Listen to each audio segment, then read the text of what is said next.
on the specialty, we're just going to wrap this on here, get some WD-40, and we're just going to do some surfacing. All right. But we need some WD-40. Good thing I bought a brand new can. Yeah. Anyway, so we're just gonna wet it down. And all we're doing is we're just taking, and we're gonna go ahead and wash this again too, but we're just just doing a skim. We're just taking the skim off. We're missing a plug. You talking about a dowel? Yeah, talking about dowel. We're missing a dowel. Yes, I know we're going to the store. I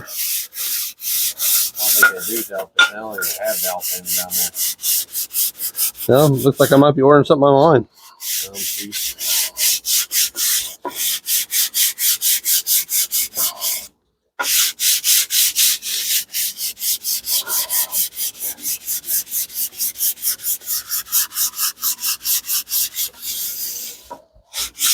That's all we got to do on that. Then we'll just do the other side. We got all the dowel pins on this side. Yeah, I noticed that. I guess he must have forgot that part at the machine shop 3 years ago. It's okay. I'll go give him a hard time about it.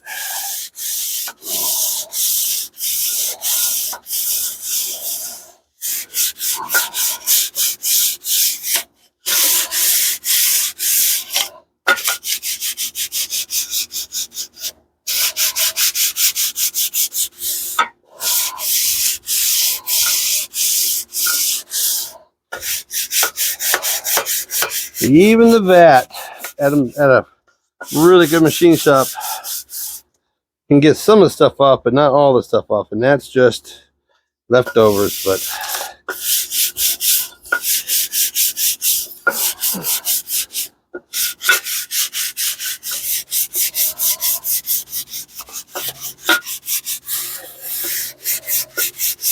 that's all there is to it. And we're done. All we do is clean it up now. So we're going to use clean up, brake clean.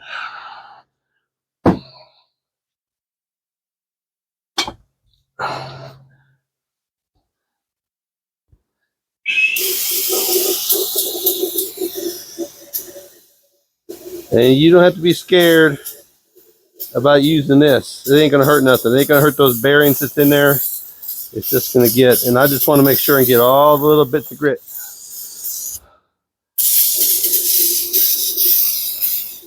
Everything out of it. That out? Yeah, well, I got 2 more cans. 2 more cans. That's a rimmer.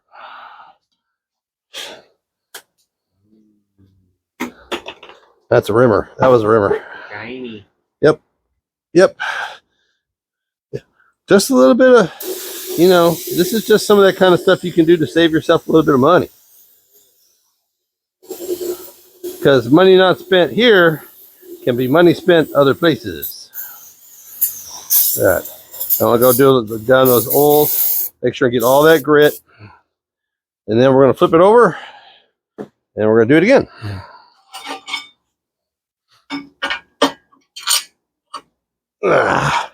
Dum dum dum dum dum dum dum dum dum. Pull the caps off? No. Nope. We're not going to pull the caps off. Oh.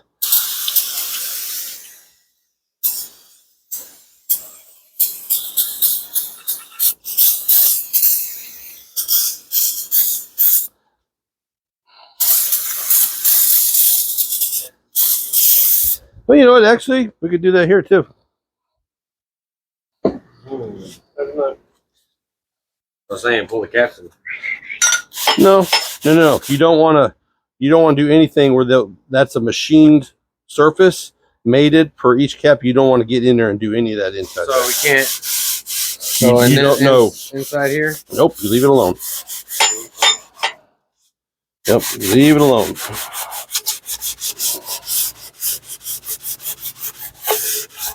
Oh yeah, that needed it.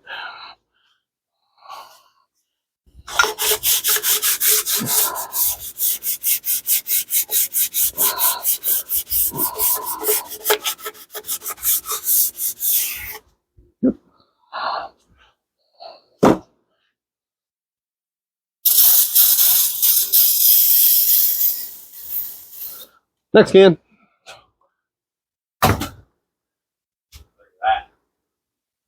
Oh. Yeah, those were 2-part cans. Yep. Oh.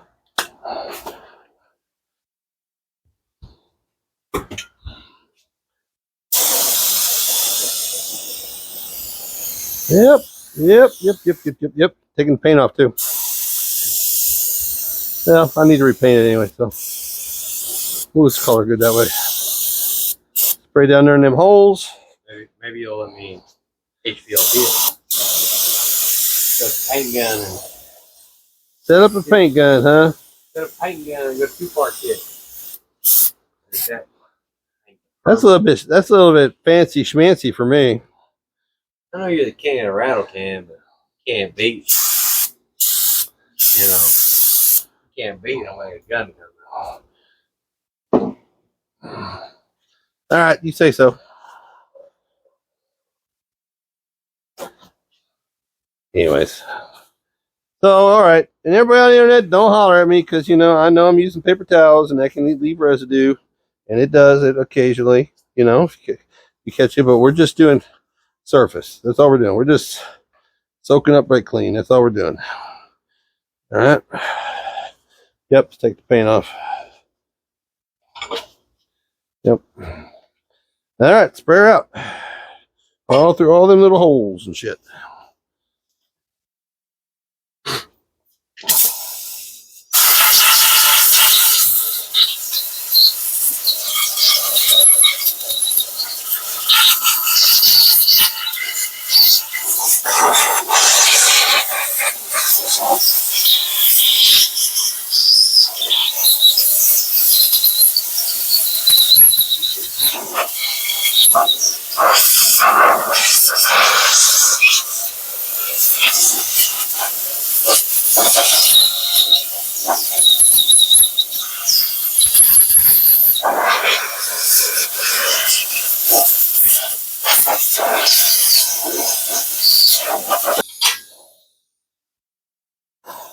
Alright. Yeah. Or not. Well, they shouldn't have been.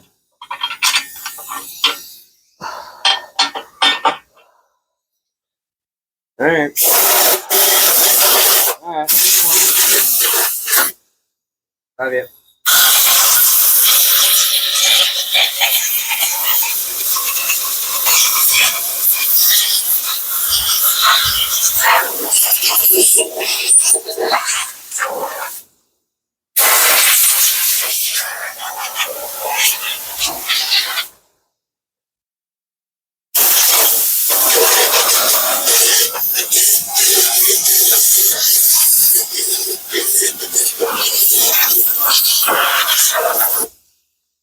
There you go.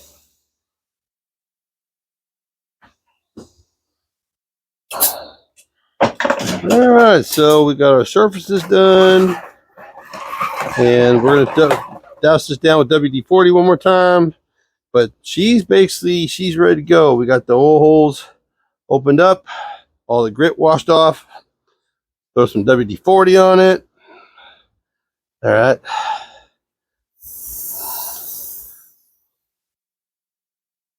Always in the holes, always in the holes. In the valley, in the front, we don't want anything to flash rust.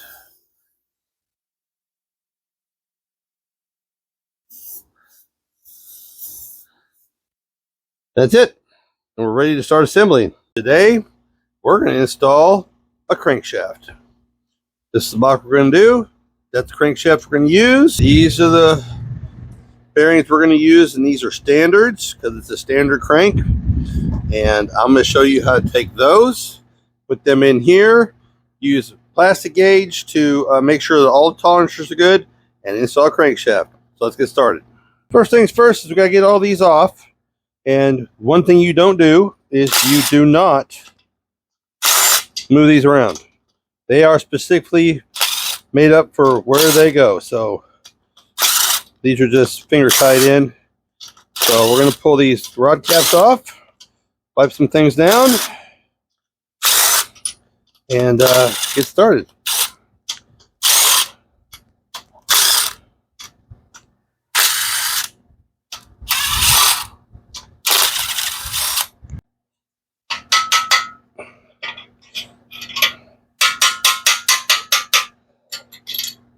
Nope.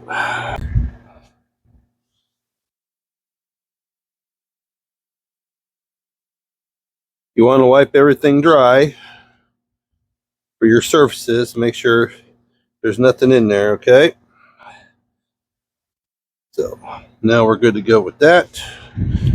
Okay, on a small block Chevy, there's two different bearing types. Okay, the first one is going to have the groove in it, just like that, all right? That's the one that goes in the bottom of the saddles here. The top one is full, and that's the one that goes on the main cap, all right? And there's only the tabs on one side, the other side is blank, so there's no way to put these in wrong. You have to just put them in and make sure the tabs hit. And you can just do it with your finger, just like that. And you just put all of them in. They're all unisex except for the back one. And they will lock themselves in place when you put the caps on. Because the caps themselves, their other tab is on this side, so that makes it where they can't move. So once you put the caps on and torque everything down, they're locked in. All right. Now this one is special because you can see where the oiling hole is. The oiling hole here for this is. All right. So I want to make sure that plug. Yep, that plugs in there. Okay. There's a plug for sure. You can see it in there. That one has to be there. Same thing. Tab, tab, oiling hole, oiling hole. So this one just basically goes in like this. Sometimes that one can be a bear to get in there, but it's in there. Just make sure there's no... Okay, then we're good. So that's the way this should look. And the hole is lined up. All right, so, and the tab's there. So tab, tab, tab, tab, tab. Everything's lined up. Everything's lined up with the oiling holes because the oil comes in from the top. This is upside down right now. Oil comes from the top, and that's what gives, you know, and so some bearing manufacturers, some really high-end bearing manufacturers still have that groove on the second one, but this is just a standard replacement, so this one doesn't. All right, so these go in the caps. The caps are right here. Have you guys heard yet? Uncle Buck's Garage is giving its first giveaway, which is this engine as it sits. All right, this is the one in the video with almost 700,000 views. So if you want to know what's in this, watch that video. Buy yourself a little bit of merch, and you're qualified. You just got to send me a screenshot of the purchase. Good luck and have a good day. We're not going to do them yet. Now we're going to lay the crankshaft in here. And the crankshaft is still clean. There's nothing wrong with it. All right. And we are just going to gently set this in. Just like that. All right. All right. So now crank's in. And we don't want to move it. Okay. What we're going to do is we're going to put the caps on. And we're going to use the plastic gauge. We're going to torque these down and see how we're sitting. One goes in just like the other one. Tab. And you just press it in place. In the main cap, just like that. That's the way it should look. And then we have our arrow right there. And we have our other tab right there. So tab on tab locks it in place, right? Just like that. That's the way it's going to go. The plastic gauge comes all one piece. So you're basically just going to cut a piece to fit the size of what you want. All right, so I want about that much. All right, and the plastic gauge just goes on top of the main journal. If you can get it off your finger. And it goes long ways, this way. Not this way, okay? Then we're going to take the main cap. Arrow up. Like I said, we are not moving the crankshaft. Just a little bit of something on the threads, and just a little something underneath there, just for torquage. All right, and these are all going to come back off. I'm just getting her wet for the torque wrench, and this is not the torque wrench. All right. Okay. Torque value on these, they're 70 on the inside, 65 on the outside. So first one, we're just going to torque this one to 40 first. Okay. And then we're going to go to 70. All right. Lock it in at 70.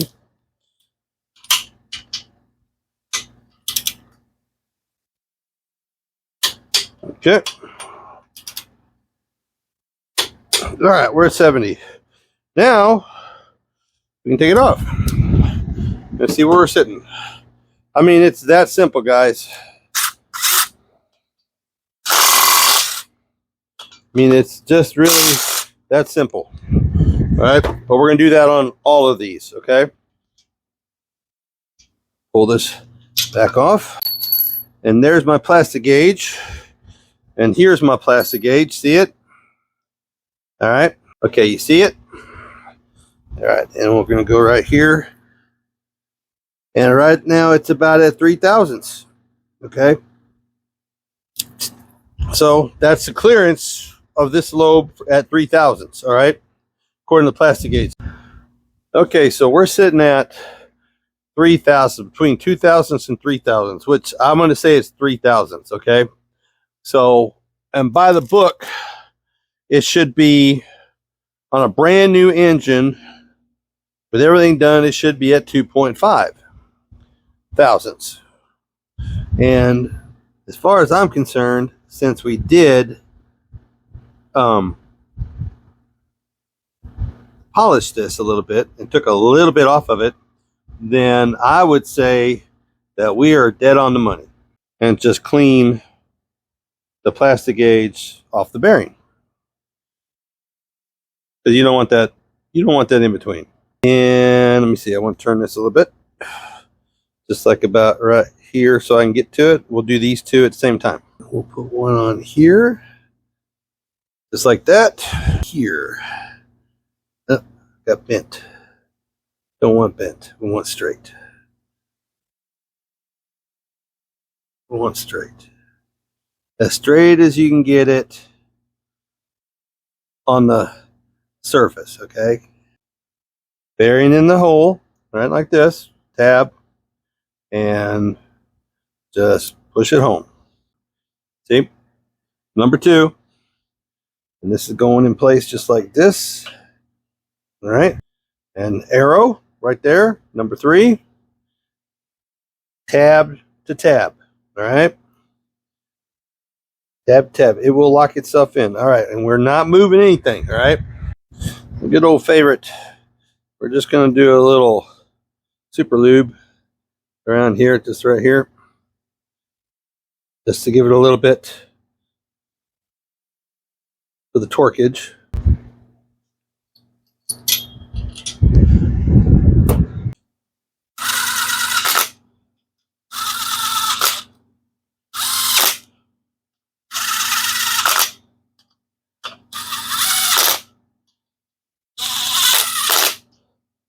And I am not tightening these down at all. I am just cinching them up.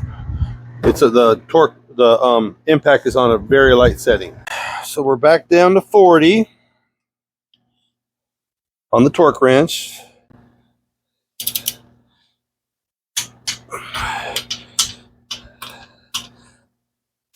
All right, then we're going to go to 70.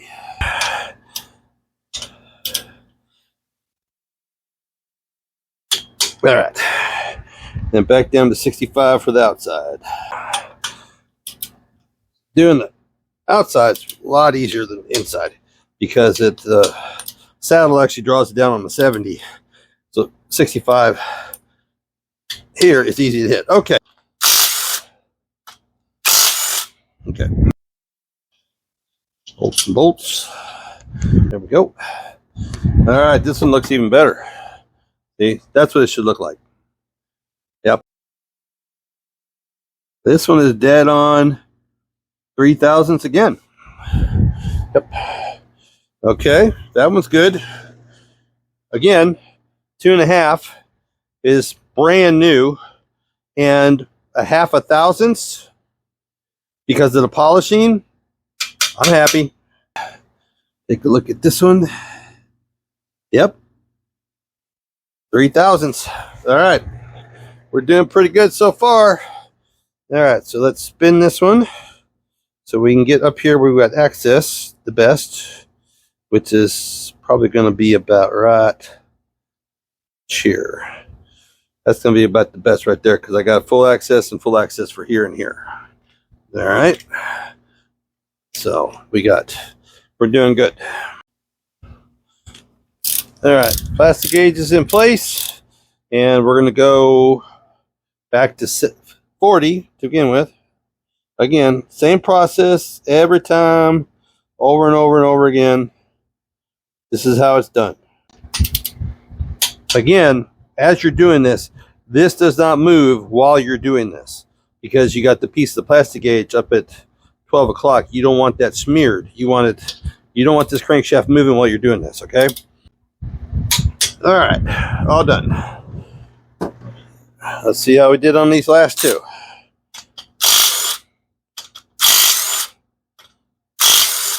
All right, get you in here as close as I can and show it to you on the back sides. These, I think, actually came out better. So this one is, right, same thing, 3,000s.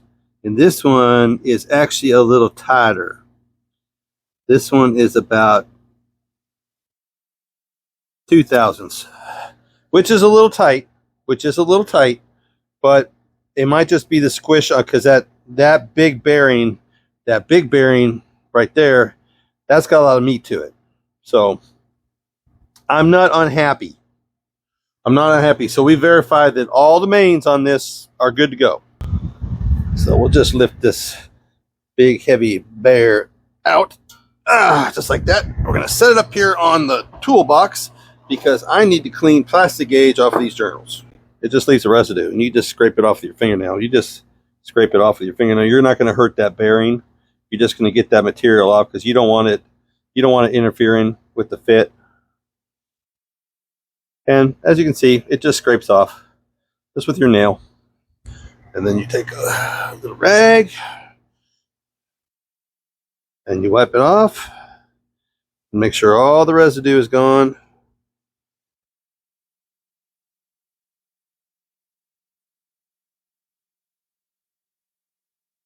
And you're good to go. This is where you want it clean, right at this point. You want it clean. You want to get them as clean as possible. Use a new rag, clean spot on the rag. Just make sure everything is like you want it. And then before you do anything, rear seal. All right, rear seal's got to go in right now. This is the only gasket you got to use right now, but this is the one you got to use it. All right, it's to control the oil from going out the back. Okay, and it basically just lays in real simple like this. All right, and everybody always says, offset them just a little bit, keeps them from leaking. And then we'll use a little hair of silicone. There we go. Little daubage there. Little daubage there. All right. That's all it takes. I want it in here like this. Just like this. Just a little bit up, a little bit down. That way it matches. Just like that. All right.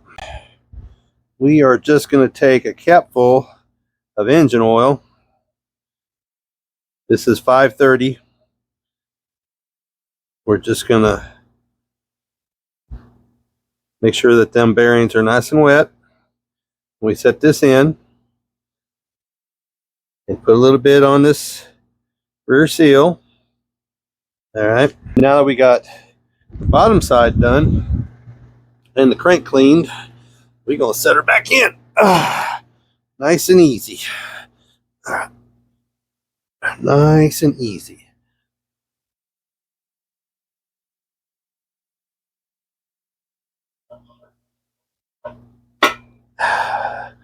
Just like that.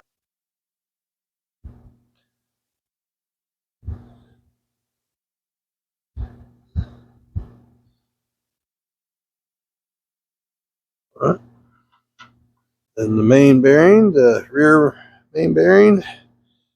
Make sure this is good and wet. Ain't gonna hurt nothing.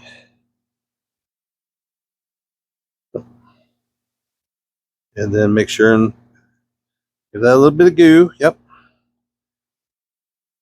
All right. Now, everybody has their own little way of doing this. You know, this is just mine.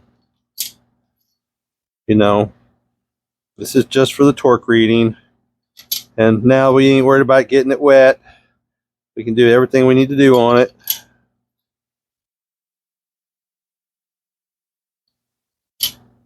And I'm just putting a little on the threads and a little on the head. Just for the torque value, you know. And then once we get this done, then we get torque wrench back out. We get to do the final torque. Yeah, Yeah. And, but everybody has their own, like, I look for my, normally I would use lithium on the bearings. It's just been my thing. If you guys watch my channel, you know I like lithium. But my break-in oil and my lithium has come up missing. I wonder why. I wonder where it would be. Where could it be? Where could my break-in oil and my lithium be? Oh, I don't know. You guys help me guess. All right, again, this is just to save time. This is just to save time. I've always been a center out kind of guy. So we're going to start with these. And again, we're going to do the whole 40-70 thing. It's going to go to 40.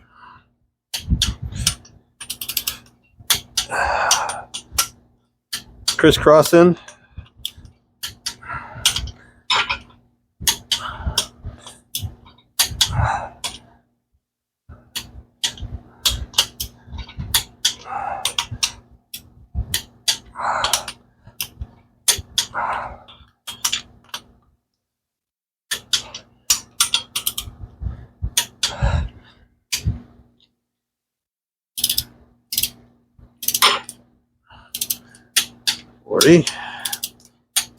Forty, and then the front two.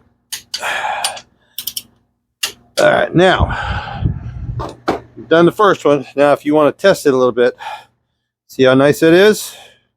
All right, she's spinning good. So that's 40. Same thing, but we're going to do just these 10 because the outside ones are at 65, right? And we're just trying to lock it in.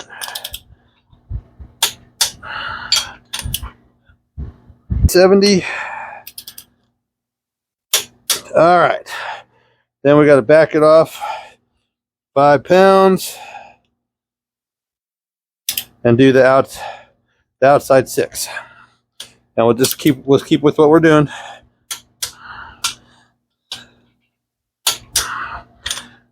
It's gonna go up.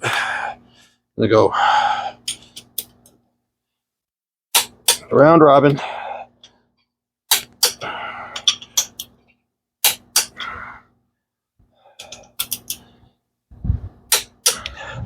We're going to go ahead and on the pistons and assemblies, everything, we're going to go ahead and plastic gauge all of those too. Now, I'm pretty confident for the numbers that I got off of the main bearings as that the rod bearings are going to be just as good, but we are going to verify them. We are going to check them just to make sure, okay? Then it's not as much torque, so it ain't hard. It's, you know, take them out and pull them off. That's the easy part. The next is going to be the pistons and the rod bearings and button it all up because those are all ready to go. The rods are resized and everything is done, and that's nice. I mean, just by hand, just by your finger. Watch your fingers. Watch your fingers. Look at that. Look at that. Just by the sprocket in the front, and it's all verified. There ain't no half-assing any of this. All right, so this one is going together right. New pistons, new rings, rods, bearings, gaskets, the whole 9 yards. Everything the way it should be done. Piston ring gaps, okay? So back in the day, whenever, you know, nitrous systems first came out back in the mid 80s, and they were, you know, you could buy them off the shelf. You know, we blew a lot of pistons up, and the reason we blew pistons up wasn't because of piston design, wasn't because of the nitrous systems. It was because of the piston ring gaps that was in the engines that we were running. Okay, industry standard for any kind of ring back in the day was your bore times 4 thousandths. That's how much your ring gap should be. Okay, so say a small block Chevy has a 4-inch bore times 4 thousandths, it should be 16 thousandths gap. That's what it should be running factory, or, you know, safely, whatever. All right. Now, what happens is that when you put like any kind of power source, a blower, turbos, nitrous, whatever it is, you put something that induces more heat into the engines. Aluminum does not expand like steel does, and your rings are made out of steel. Okay, so steel swells when it gets hot. It grows, it gets bigger. Okay, so, and if you think about it, 16 thousandths is not much.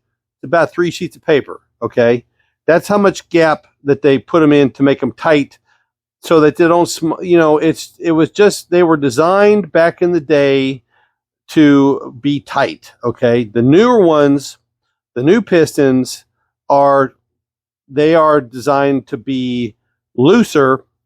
Longevity happens, you know, like an LS these days can go 300, 400,000 miles if you keep the oil changed. Where old school small block Chevy at 80 to 100,000 miles, you were done. It was time for a rebuild because the rings were so tight that it scarred the cylinders, and if it scarred the cylinders, the ring started expanding. The metal against metal started doing their thing. So the piston rings got, you know, used up.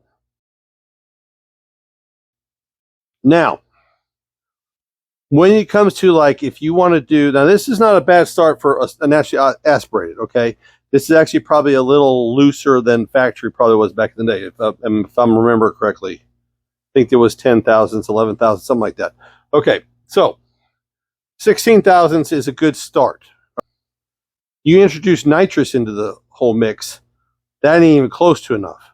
All right, now it doesn't sound like a lot. It doesn't sound like a lot, but I like going 6 to 8 times. So 24 to 32 thousandths. That's not a lot. The comparison, you know, that's double the 16th, but it's not a lot. It's really not a lot. It's 6 sheets of paper as opposed to 3 sheets of paper. I mean, it really isn't a lot difference. I mean, you're not going to have, it's not going to smoke like a freight train. It's not going to do anything detrimental. You know, you might lose a horsepower because of the blow-by for that 16 thousandths. If you wanted to go that high, I'm going to run this new engine I'm going to build. I'm going to run it at 24 thousandths. Top ring. I'm going to run it at 32 thousandths second ring. And I'll explain why. Okay, so that's going to be what I'm going to shoot for. All right. Now I already put the pistons in this new engine, and they were less than 10 thousandths, out of the box. Okay, in the cylinder holes, you know, 40 over, and even naturally aspirated, that's tight. So, if you hear anything in the background, he's filing rings as we speak. So under this, we're going to go to that 32 for the second ring, because the blow-by from the 24 comes through. It's not going to be as much heat, not as on the second ring, but we want anything that's going to like cause any issues to go out. All right. So we're going to go to 32 thousandths on the second ring, and we'll go to 32 thousandths on the oiling ring. So the top ring is to hold it in place and not pop the piston top off. The second one is to let the pressure, if it needs to go someplace, have a little bit of an escape to go, so that it's a little bit of a safety net. Okay. I don't know if I'm using that analogy right, but that's kind of how we thought about it back in the day, was a safety net. So, and it's going to take you a whole afternoon, a whole day to do this because it's tedious. Got to take it out, take the grinder to it, put it back in, check it with a feeler gauge, make sure, you know, and you're trying to get as close as possible on all of them. And right now, like I said, we're running 24, 25 thousandths on the top and 30-ish, 31, 32 thousandths on the bottom, on the second ring. And we'll do the same 32 on the old ring, like I was saying. And always deburr when you're using the piston ring filer on it. Always deburr the edges on it so you don't scar the cylinder when you put it in when you first start it up. But it's a necessary evil if you're going to run any kind of boost. It just is. That's just the way it is. Now, a lot of people aren't going to agree with me on this. They aren't. But this is just what we learned back in the day through hard knocks and through bad things happening. And let me show you an example. Now, this is what happens when the rings have nowhere to go. All right. As you can see, that chunk has got pushed out. You can see the debris from the actual piston rings that came out of this piston because they put a plate system on it and they blew it up. All right. This was because this was put on a super tight ring gapped engine, and that piston ring had nowhere to go but out. That's what happens when they expand. They push together and they got nowhere to go but to start breaking pieces. And you can see all the little chunks and pieces that are impregnated on this aluminum of the actual rings themselves that came apart. But that is what happens when you don't have enough piston ring gap when you're running boost, nitrous, blowers, whatever it is. You're adding that heat, it's expanding faster than aluminum can handle, and then once them piston rings touch, they ain't going down. They're going up. And that's what breaks parts. You know. So it's a completely different thing of like dropping a valve. It's nothing like dropping a valve. It's just, you know it when you see it after you've done it long enough. Well, we're going to continue this. The next video will be about putting piston, the process of doing the piston rings and grinding and fitting and making sure everything is like it should be, and what you need to do in the process of just keeping everything straight, because you have to do each one of the 5 pieces on each one of the 8 pistons separately and get them the same. All right, tip of the day, if you want to make it easier on yourself, you put your ring filer on a piece of 2x4 and put it in a file. That gives you room to do what you need to do. Nice little hack, a couple of big screws, and trust me, it works. You'll enjoy doing it this way.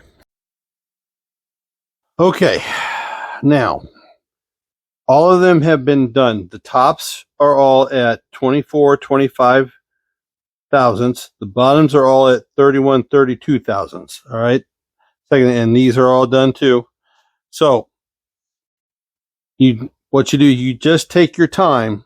Like I said, you got them all numbered, and that's the hole they're going in, and that's the hole that the piston rings are done for. So you have to keep this all together. You know, it's got to be organized, because if you put the wrong one, which in the wrong hole, then, you know, things just don't work out right. But all the top rings are within the thousandths. All the bottom rings are within the thousandths of each other. All the oiling rings are within a thousandths of each other. Okay, so now it's a good process of, we aren't putting them on yet because we have to double check the clearances on the bearings for the rod bearings. But then after that's verified, then we get to put the rings on. 22-ish thousandths for the top ring, 30 thousandths for the second ring, and 30 thousandths for the oil rings. And right now I've got them all done per cylinder, and I have a 30 thousandths feeler gauge here, and this is how it should look when you take a 30 thousandths,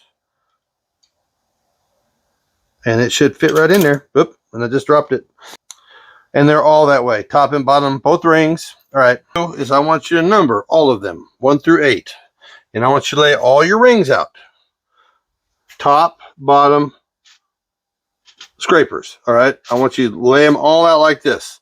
This is very important because while you're filing, you want to specifically take top ring number 1 and put it in number 1 hole. You don't want to put it in number 7 hole and file it for that hole, because there is always going to be some little small deviation, hole to hole to hole, for all of them. So all of these are matched at about 22 for the top, 30 for the second, and 30 for the oils. All right.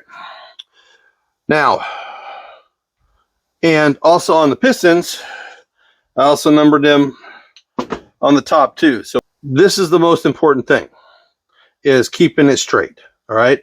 If you mix them up, it's gonna be wrong. How do you tell? Because they look exactly the same. The top and second ring look exactly the same. Okay, so according to their piece, the top ring, the dot,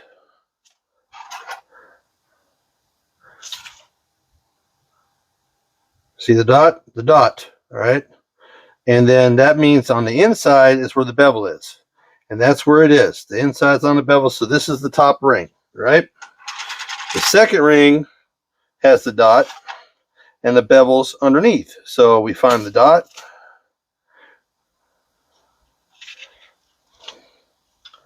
See if I can get this to focus. So we find the dot, right? And the bevel is on the bottom side. See it? I know it's hard to get it to deal, but so according to their plan, top ring gets a dot, and then the bevel is on the top. Second ring gets the dot, and the bevel is on the bottom. And then it doesn't matter. It doesn't matter for these; they're unisex, and it doesn't matter for these; they're unisex. So it doesn't matter which way the oil scrapers go. But this is very specific of how this needs to go. They're going to be a little bit loose because we're going to possibly run nitrous on this motor, and I'm setting it up that way. Now, you don't have to go this loose. You can go 16 thousandths, you can go 14 thousandths on naturally aspirated if you never plan to do any kind of boost. That's the whole trick. If you don't plan to do any boost, then you can go pretty tight, because the funny part is that these all came in less than 10 thousandths. The top ones did. The second ones came in like 20 thousandths. Doesn't make sense to me, but they're all kind of started out that way. And then the oilers were already at 30. Explain that one to me. So now that we've got everything verified, and I know I didn't put the rings in because I needed to check all the rod bearing caps to make sure that they were the right the right spacing, so they had the right tolerance. So we're all good. 3 thousandths all the way across the board. So what's the next process? We're putting rings on. Okay, now I got 3 already done, and I just want to go put you through on how to actually do this. So we'll take number 8, and you just basically, it just slides in. You don't need anything help doing the spacer for the scraper, okay? So, and this is just very, very simple and basic, all right? You just slip the end in underneath the spacer on the bottom first. You bring it around, and this one is very flexible. It's very, very flexible. All you got to do is just put it in the groove, and it'll go right in the groove. There you go. That one's done, all right? This one, same thing. You put it in the top. You put the bottom one on first. You put this one in the top. You put the end in, all right? And you just basically work it around, and you're trying not to scratch the surface, all right? So you just bring it around, and then you just hold it over and drop it in place, all right? So that's the oil scraper with the spacer, all right? Then we're going to take the number 2, and we're looking for the dot, which is right there, all right? So this is up. We're going to put it in the handy dandy little ring expander tool, which these are super cheap, and these are a game changer easy, because back in the day we broke a lot of rings trying to do this, just like we did with the oiler. And you just spread it just enough to get it in the groove, get in the groove, let go. And that's all there is to it. That's number 2. And if you want to check, there's your dot. All right, so dot's up for number 2. All right, and then we're going to find our dot, There's our dot up, and it's the same thing. This process is so easy. You just expand it just enough to get it by, stick in the groove, and you're done. And that's how you put rings on a brand new piston or a used piston or whatever you want to do. All right. And so if you need to check because they're, they're bigger, they compress in the hole. Dot number 1, dot number 2, and they're up. You can always double check that. And like I said, the oil rings, they don't matter. They can go. They're unisex. They can go either way. So I've got 4 more to go, and then we got all the piston rings installed in the pistons. And but this right here, there'll be a link down below. We broke a lot of rings back in the day. Had to run back to the parts store because we tried to spin around, twist them on, and try to hold them out so they didn't scuff the pistons. No, you just saw how easy it is. All right, piston ring orientation. Like I was saying, top ring is at 12 o'clock, gap. Second ring is at 6 o'clock, gap. The center spacer doesn't matter where it goes. I've got the top ring here at 9 o'clock. I've got the bottom scraper here at 3 o'clock. That's my orientation.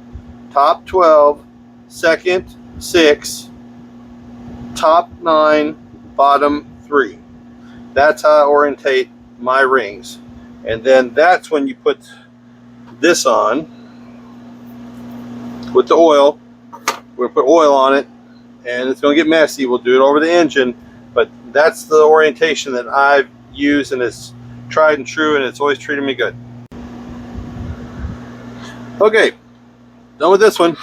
Now we get to go to ring compressor, and you're going to need a short extension and a 1/4 inch drive because this is old school right here. And this goes in right here, tightens it up, all right, and this releases it. Pink. All right, so basically the easiest way for me to tell you this is like WD-40. It's been sitting for a while. Okay, so where the closer the bands are, that's going to be against that's going to be against the block, and this is going to be up. So this is going to go in like this. You got to spread it out. It's a little bit big. All right, we're just going to get it over the piston. You're just setting it over the piston. I like to line it up with the bottom of not this bottom of the head skirts. I like the bottom of the red shirt. And then we're just going to tighten this down. Basically, this is how this works. Now, I don't have this oriented or anything like I want. I'm not where I want to be, but this is the basic principle of this. And then we would take this over and slide it in the hole, tap it against the block itself to center this up, and then boom, boom, boom, boom, push it in, and it releases and it just shoves out. Now, I'm not going to do this right now, but this is the basic principle of how this works. Now, when we actually do this, I'll show you. We're going to actually put oil in here because we want to lubricate it. Then once we're ready, we'll oil the cylinders and oil the rings. This is the messy part, but this is the last thing to do. We'll put bearings in the saddles, and we'll put oil in the rings and oil in the cylinders, and slop everything up and start putting pistons in. And that's the biggest. All the rest of it's just outside extra stuff. I mean, that's the biggest thing. So let's get to it. Houston, we have a problem. All right, now I want you to see the orientation of these pistons. And this is the way I got them back from the machine shop 3 years ago. All right. These two are correct. You see, scraper goes to crank, the throw of the crank, scraper goes to throw crank. This is 1 and 3. Number 5. See anything different? It's on the wrong side. Number 7. It's on the wrong side. And if I'm not mistaken, all of these are on the wrong side. We'll take number 2 right here. All right, dot in front. Actually, no. This is right. Number 2 to the crank. Number 4, dot to the front. But then the scraper's on the wrong side. The scraper, that little tab right there, that little tab right there is supposed to be to the meat of the crank. And it's not. It's on the wrong side. I think I got it figured out. Apparently, 3 years ago, the machinist didn't go by the numbers stamped on the rods. Okay? So I've got 1 and 3 are on 1 and 3 rod. I've got, this is rod number 4 and rod number 6 for 5 and 7. This is how they're going to lay in the engine. All right, but the numbers ain't right because this is 4 and 6 and that's 7 and 5 back there, which should be 4 and 6 back there. So when he reconned the rods, he didn't pay attention to the numbers on the caps, which this is fresh recon. So this is their, it's not necessary for them to go back in. It just kind of caught me off guard when I noticed it. I don't like it, but now I got to change these rings to those, whichever hole I'm going to put them in. So I haven't changed any rings out yet, but I got to move rings to make them match the holes, which is more time consuming, but it's pretty easy. We'll just get the little tool back out and we'll just pull them off and swap them. But this is going to be tedious, one at a time, to make sure I get everything back into where it's supposed to go.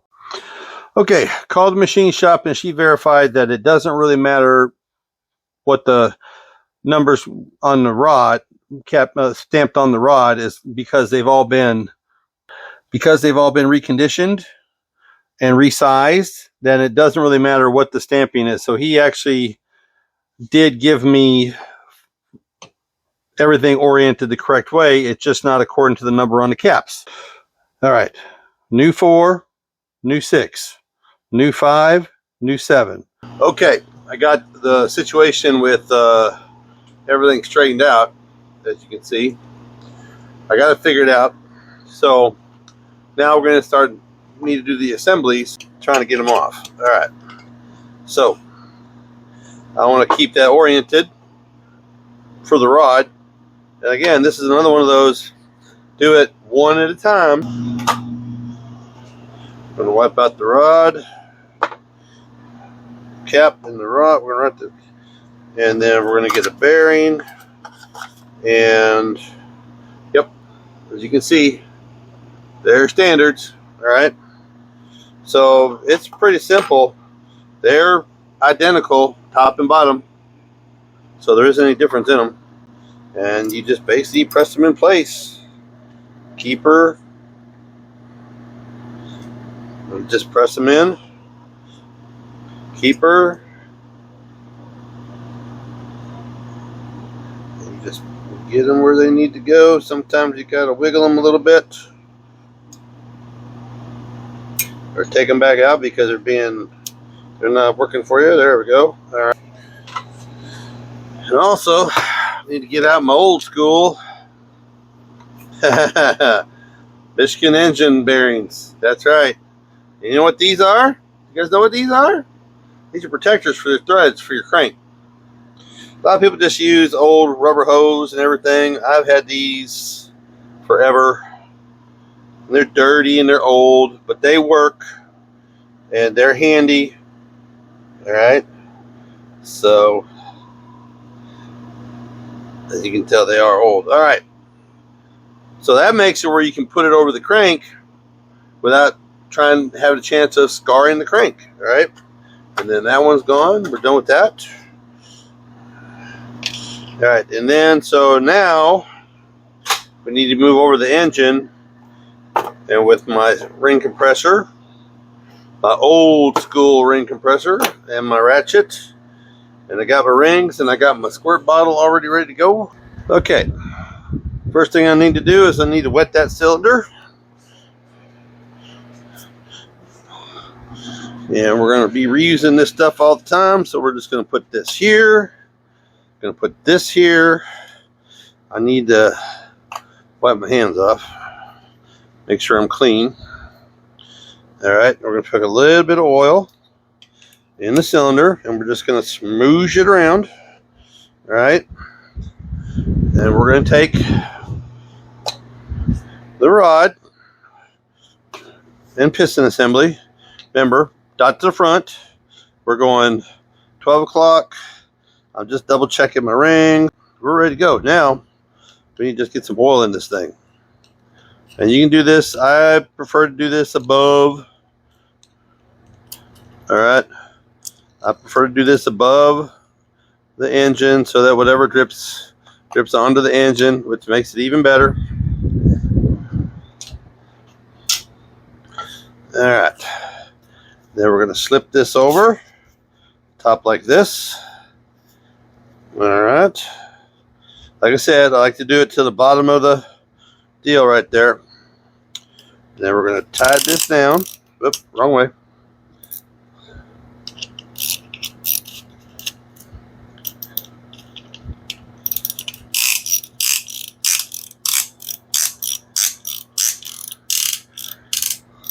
Just tying her till she quits. Alright, she quit. Alright, now, dot in front. Piston in the hole. Alright. And then we're going to take I get a hammer. And I just like to give it a little, just make sure it's there. Right? And then we're ready to go. Yep. Then we're going to have to tighten it a little bit more. Sometimes them main rings don't like to go.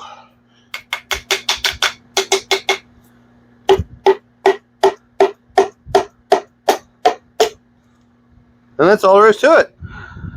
It'll pop itself off. Oh, by the way, I've checked all the mains. They're all 3,000ths and within just a hair of each other. Alright. And you just slide her into your home. Done. Alright, then we're going to pull the rubbers off. Alright, then we're going to take a little bit of oil. Rub it on the bearing. And remember, scraper's out to the meat of the crank. And then we'll take our cap screws right here. We can take our impact with a 9/16 and we can just lightly put that on. And like I said, this is just on a very light setting. And that's just to kind of put it in place. And if you want to, you can always put a little bit of extra oil in there just to smooth it around to make life easier on yourself while you start getting the next one ready, and then the next one ready, and then the next one ready. And you do all four on this side, on one side, and then you can flip it over and do the rest. Alright. And that's just where the crank was. You can put them in pretty much wherever you want to. You can put them in pretty much wherever you want to, but that's pretty much the process, and I'll do that with all the rest of these. You know, that number one don't mean shit now. But that's basically the process of doing this, and we'll do this 7 more times, and we'll get these all done, and then we'll flip it over, we'll torque them all. Okay, I got this side done. All the dots to the front. All the rings are put where I want them. And then we got to finish this side. Put them in. And they're ready to go. And I got 4 sets of bearings left, and we're almost done. All right, she's pretty. Pretty. Yep. All the dots to the front. And don't worry about the oil that's in the cylinders here. As soon as I flip this over to torque the rods, because they're all just in loose right now. They're just in finger tight. They're not torqued. So this will all, but when I used this This is about 20% Marlboro Mist Roll and about 80% 530. All right, and there isn't any rhyme or reason to which one you want to do first. It's just, I've always just the ones that I could reach. Okay, so it's 45 pounds, and so since these are all the way in the back here, we're just going to torque these 45 pounds. Oop. There we go. There we go. Like I said, I just had these on loose. 45.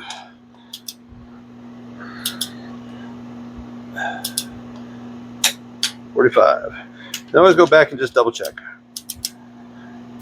All right.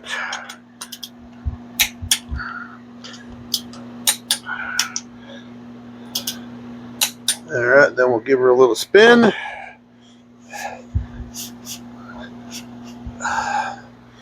And we'll do these for her. Like I've always said, I don't like using an extension. I prefer using a short. Just to make sure, just that little extra, just to make sure that the reading is right.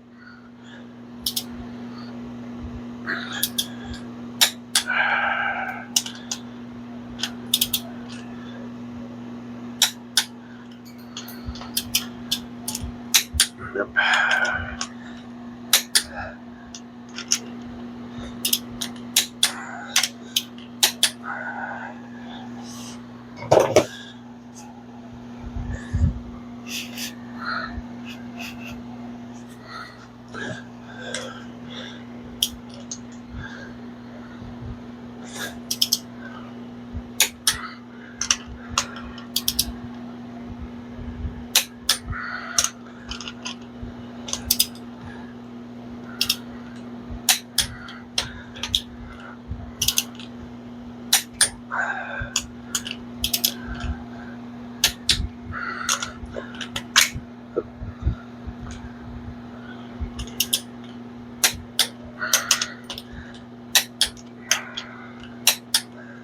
All right, one set left to do.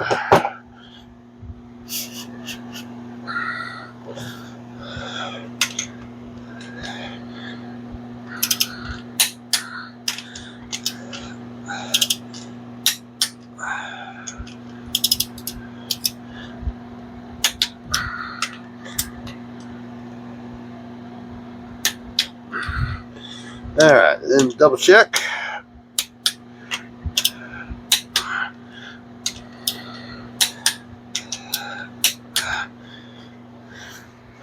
All right, we're done. We're torqued.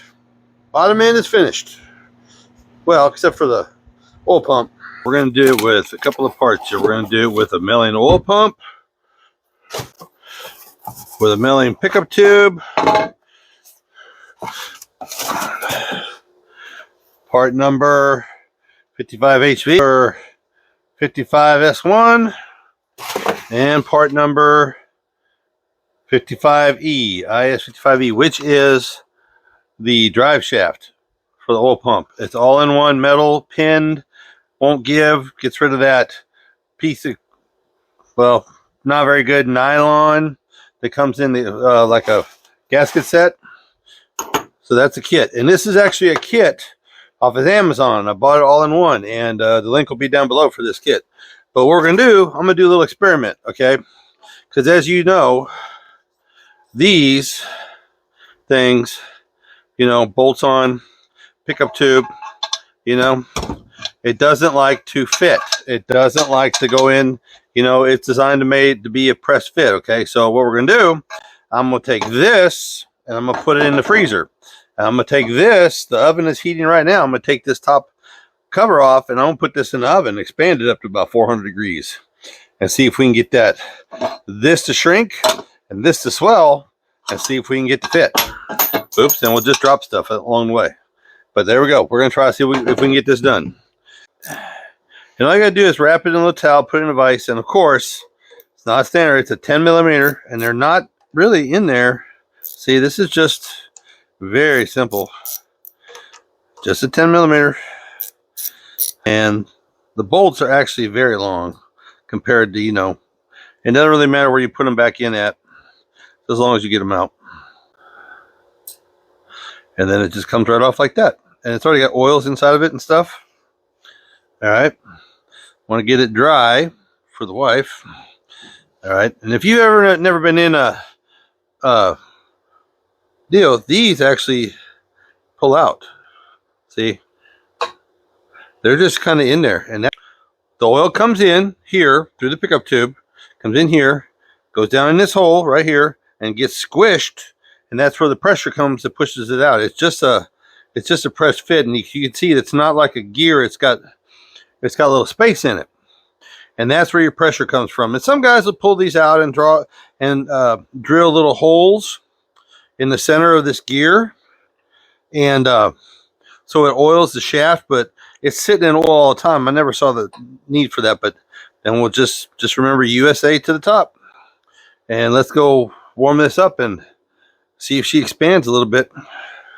Because there isn't anything in here that isn't metal that you can't get hot. It's going to get hot anyways, you know. And if you ever want to know how to like take this and make this a high volume, they just change the spring. That's the only difference in them. They just change the spring. All right, pickup tube. An ice machine. 400 degrees. Lay that right there like that and give it about 15 minutes. 23 degrees Celsius, which is about 35 degrees. Okay, so this is cold. She's about, let's see, 300 degrees. Maybe we'll try it. All right. We'll see if they fit. You enjoying this, honey? Not really. Not in your oven, huh? Not in my oven. Eh. I mean, you've already commandeered my dishwasher. Now you're doing my oven. Yeah. Now I'm doing the oven. All right. See. Not quite. Not quite. Almost. Almost. See, yeah, it's cooking stuff up. Let's put it in for a little longer. Let's get this a little colder too. All right. Let's see if this works this time. All right. Yeah, she's still warm. Oh, close. Dadgummit. Oh, that's hot. Yeah, that's making my glove steam. Oh. Almost. Yeah, that's warm. Let's put it back in the freezer one more time. While we're waiting on the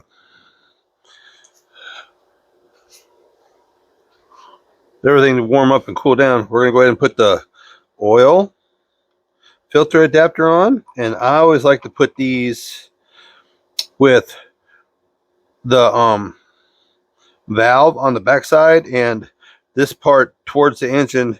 It just seems to help out oil flow, and oil flow is one of the most important. All right, and it just comes in like that, and you just bolt it in, and that's what the oil filter spins on. If you have engines you're taking apart, bag them up, okay?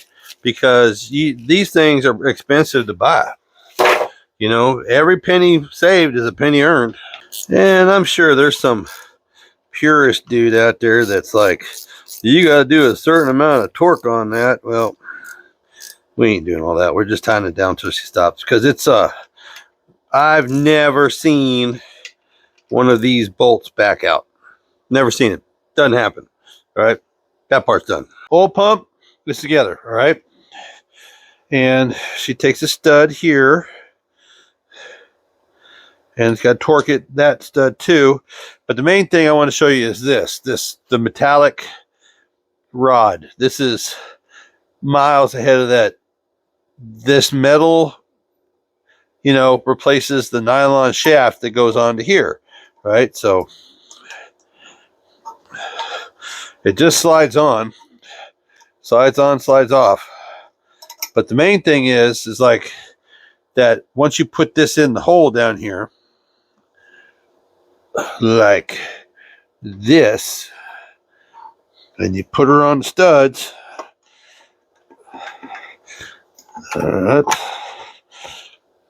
she ain't going nowhere. Here's where the bolt goes. And we'll take a little assembly lube We'll put that on the threads just for a little lubricant, and we'll put a little where the bolt goes, right here. Just a little, just so for the torquage. All right. And this stud gets torqued down to 65 pounds. All right. Nope, I'm going to have extension.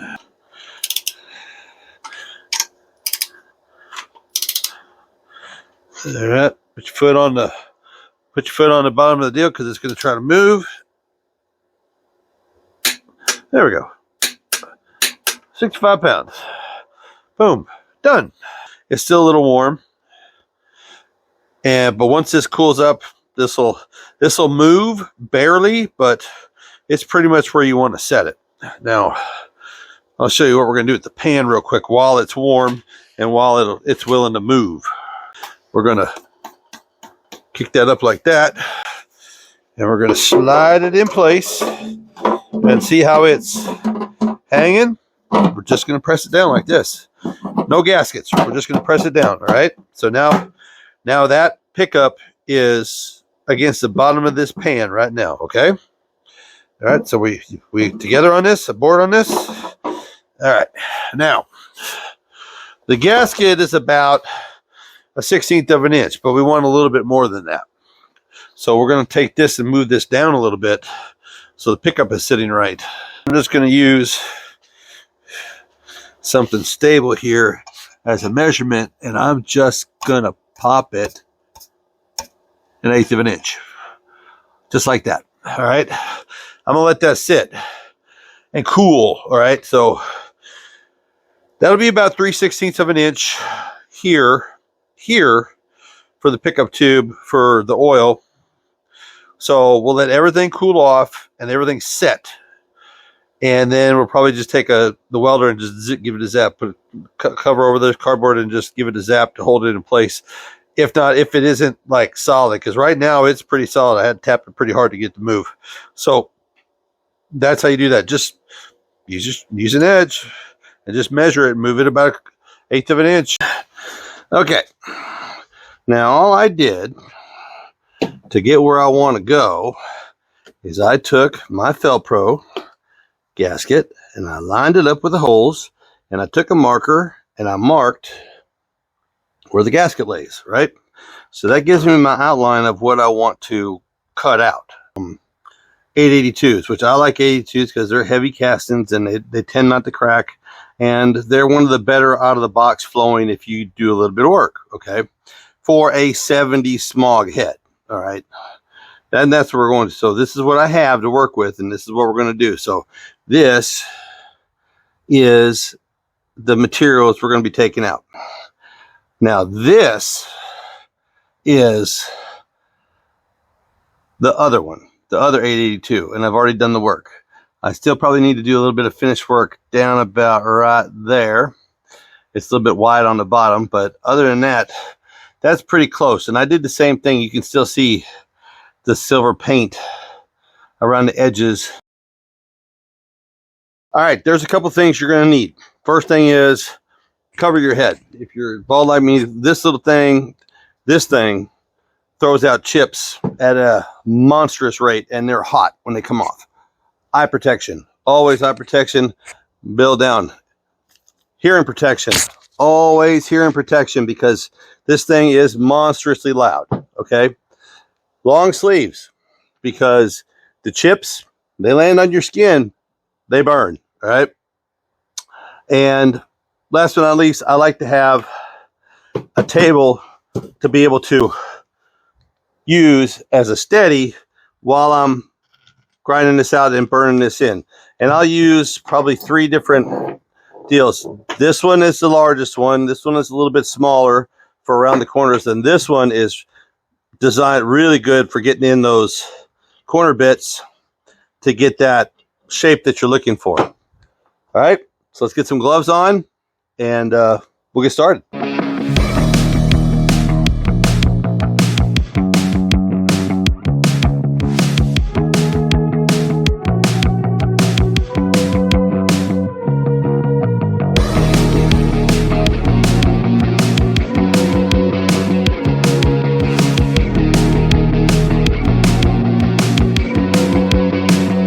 now this is just rough, just getting the shape. Okay, that's why you trace them around. That is going to flow a lot more. Now, like I said, this is just rough. This isn't anywhere being done, but this has been about 6 minutes. And so I have the basic shape. And so we're going to continue using this bit to do the other 3 ports. Okay, about halfway in, and this is just a quick, and you can see where I slipped a couple times, but that's the easy fix. We'll just have these decked. But that's the difference. You can get a good idea about just the airflow alone. Now, I haven't pulled valves or anything, and we'll be doing all that. But I mean, right now I'm just getting the ports straightened out. But that's about 25 minutes for those 2 ports. So I got another 25 minutes for these 2 ports. But as you can see, it just puts stuff everywhere. But it's not that hard of a process. It just takes time. And nice and slow, and the right tools. And that bit's been my bread and butter buddy for a long time. Okay, so we're going to finish these 2 out. Have you guys heard yet? Uncle Buck's Garage is giving its first giveaway, which is this engine as it sits. All right, this is the one in the video with almost 700,000 views. So if you want to know what's in this, watch that video. Buy yourself a little bit of merch, and you're qualified. You just got to send me a screenshot of the purchase. Good luck and have a good day. Okay, we're an hour in, and I just got the sides and the bottoms done. I still got to flip it over and do the tops up in here, up on this edge. But you can kind of see where we're going with this. And I thinned this up a little bit, got rid of all that shrouding, if you want to call it that 70s fuel economy, no power stuff. Okay, so we're going to flip this over, and we're going to put the blocks in, and we're going to get it up where we can see, and then we're going to work the top of the runners. Okay, now what I'm doing now is I'm using the drill on the high speed, and I'm using the cartridge roll, and I'm smoothing all the highs and low spots out, putting the polish on it. I haven't pulled the valves yet. Gonna have to pull the valves. Got to get the valve spring compressor out and do that. But this is just the majority of it is right here. There's bowl blend work up inside there that you can do, that we're going to do little bits, take the roughness out, smooth it all up. But it's a pretty simple process. We're just knocking down all the highs and low spots. You can see the debris going.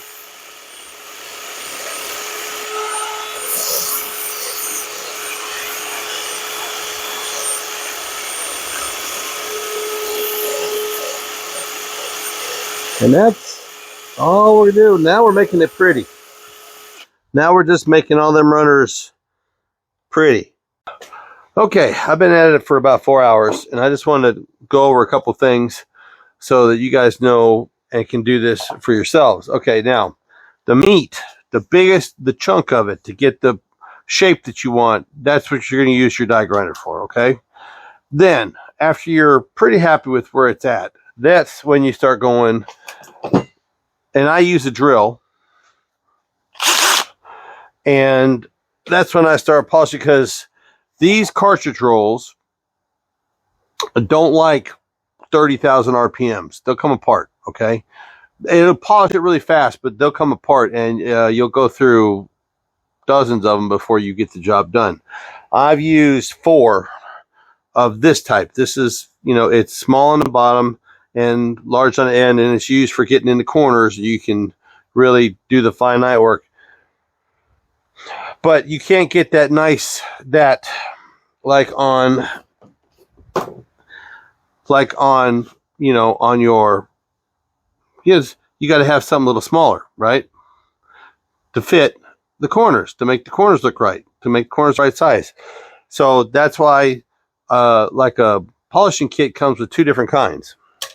It comes with narrow on the front, wide on the bottom, and it comes with flat. Okay, now I've got the majority of the work done with this off the drill, but now I'm on the flats, and the flats is just finishing work. It's just making it look pretty, but it's necessary, and it works, and it makes power, because the more air you can get in that through there, the better, and the smoother it is, and the correct size, so you're not, so your main material surface or your port looks pretty much exactly like that. We're pretty good. I mean, I got, yeah, gasket matching it up. She's really on a nice. Now, you could actually probably even use, Felpro has different gaskets for bigger ports, smaller ports. This is just your standard replacement, and this is good enough for me.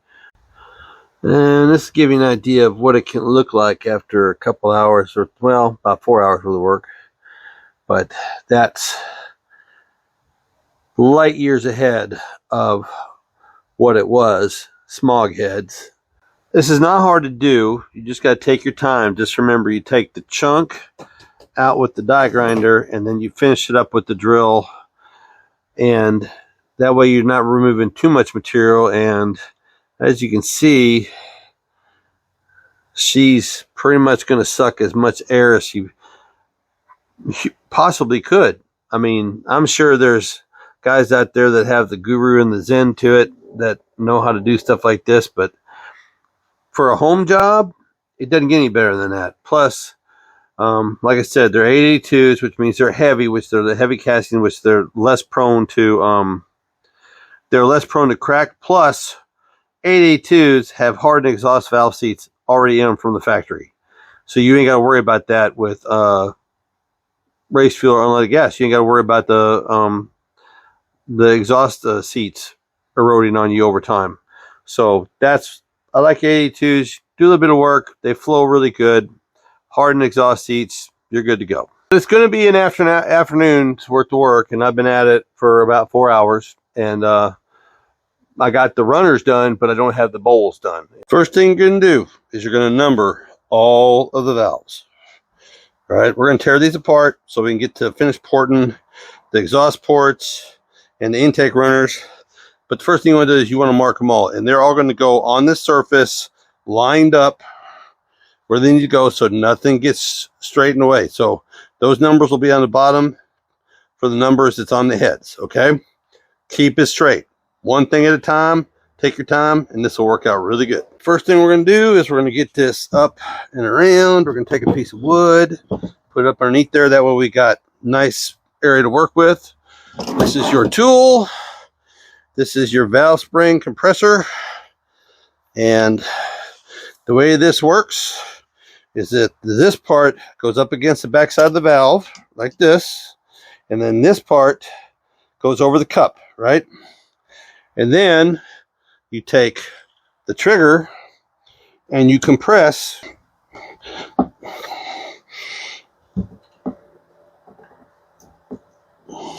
All right, now she's compressed. All right, now we're going to take our retainers off, right, just like this. All right, and then you just slowly let her loose, which sometimes they don't go very slow, but you've now popped it loose. You have your retainer, you have your splash cup, which will reuse these, and then you have your dual springs. And then, wow, huh, okay, there wasn't a seal. Oh, there was. No, okay. All right.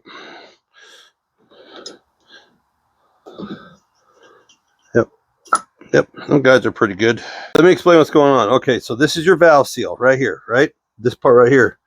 And this is your umbrella seal, right? This goes over like this to keep oil from going down the valve into the combustion chamber, all right? Because, you know, push rod comes up, rocker arm, oil, all in this valley right here. Okay, so we're going to replace them with a much better version of that.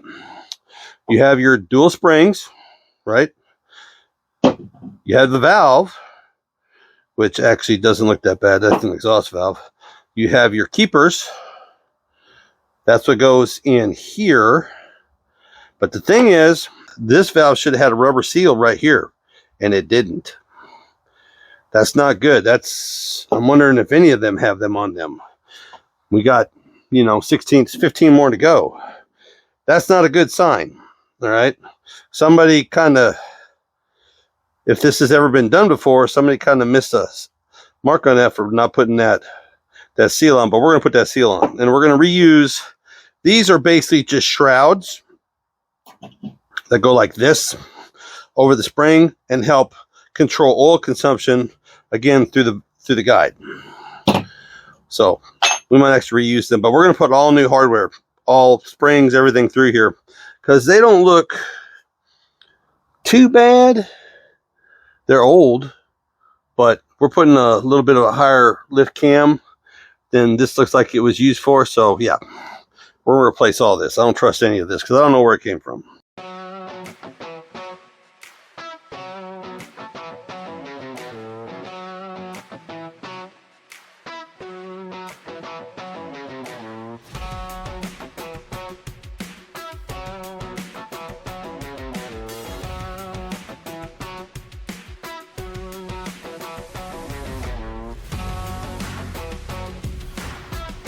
Once you get them all took apart, that's what she did. This is all your junk.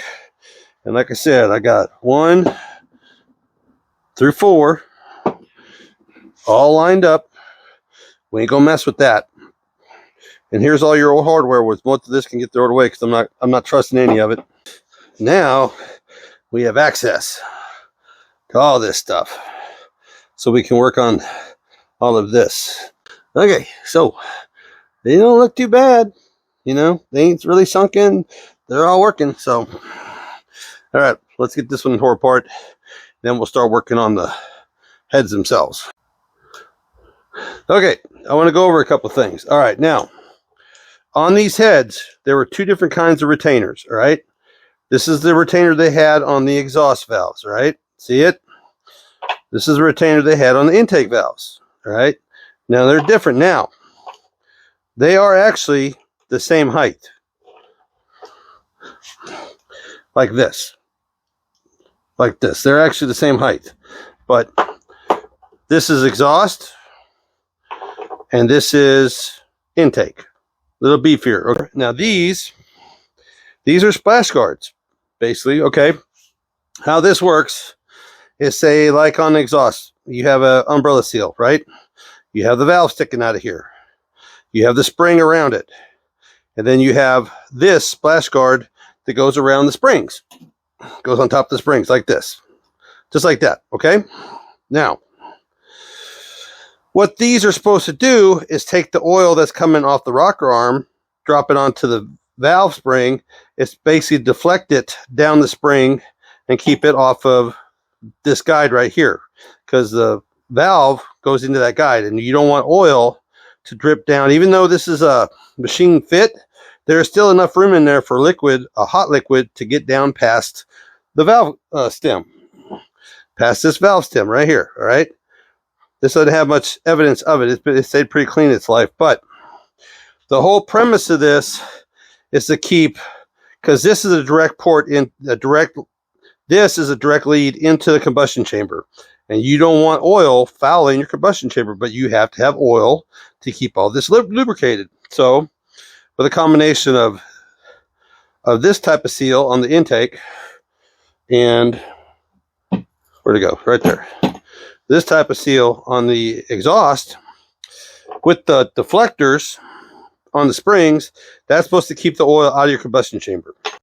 Well, we're not going to have to do that because we're going to put this type of seal, brand new ones that ain't wore out, because these are they were pretty loose. And these are junk. I hate these. We're going to replace them with brand new versions of these, nice and tight and bigger and beefier. Now we won't need, we could, if we wanted to, put them on there, but I think I'm going to keep them back for in the future for something else. Okay, this is what we're looking at.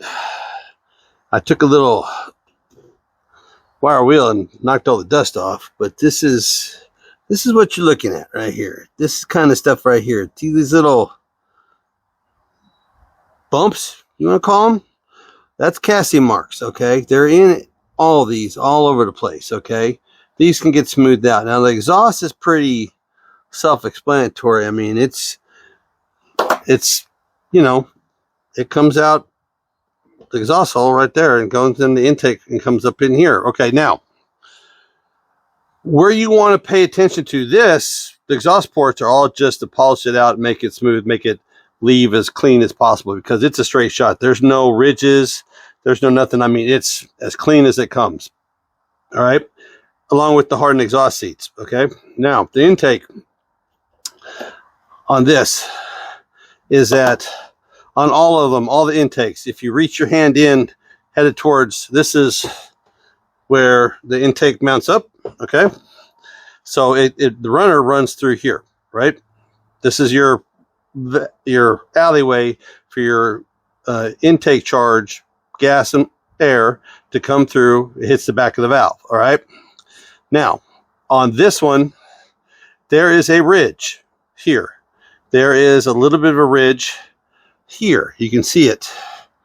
See that little line? There's a ridge. And there's a little ridge here. There's a bump. There's an actual indentation bump.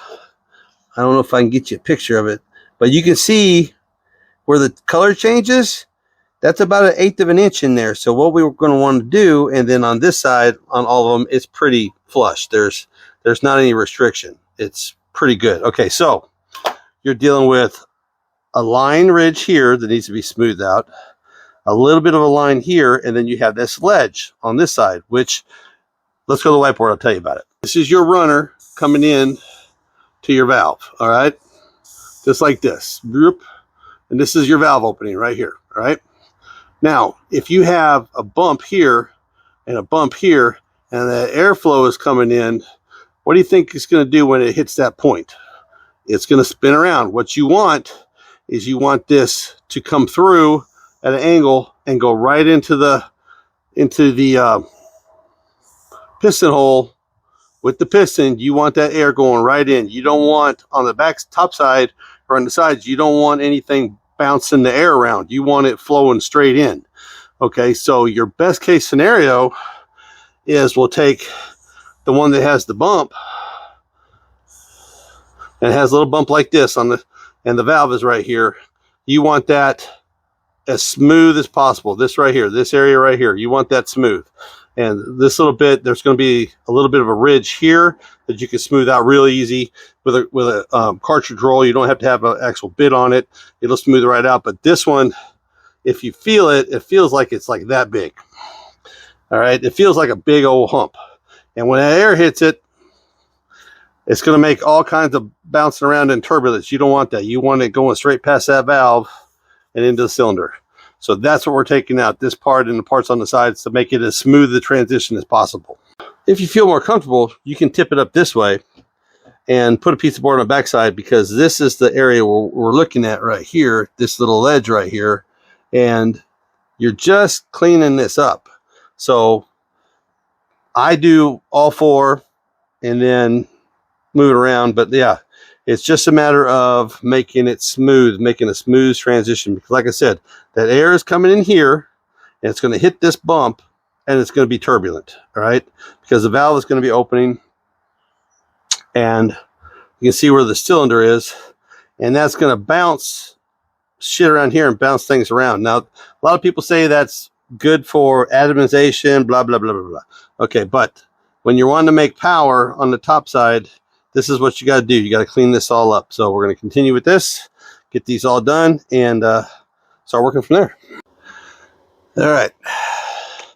I got my hearing protection on. I got my eyes on, gloves. All right. This is what we're going to do with the exhaust. All right. We're just going to take the big chunks out with this.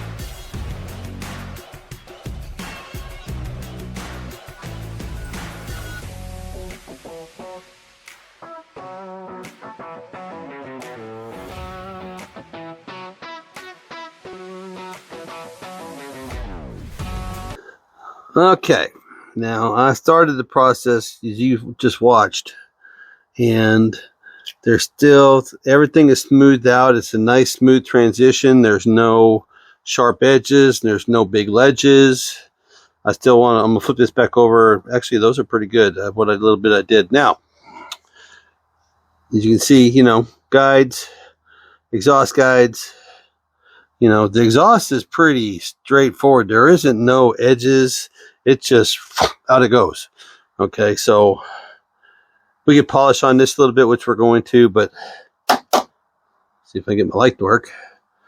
But yeah, you're just whittling down all the high and low spots, and that's pretty good for the intake.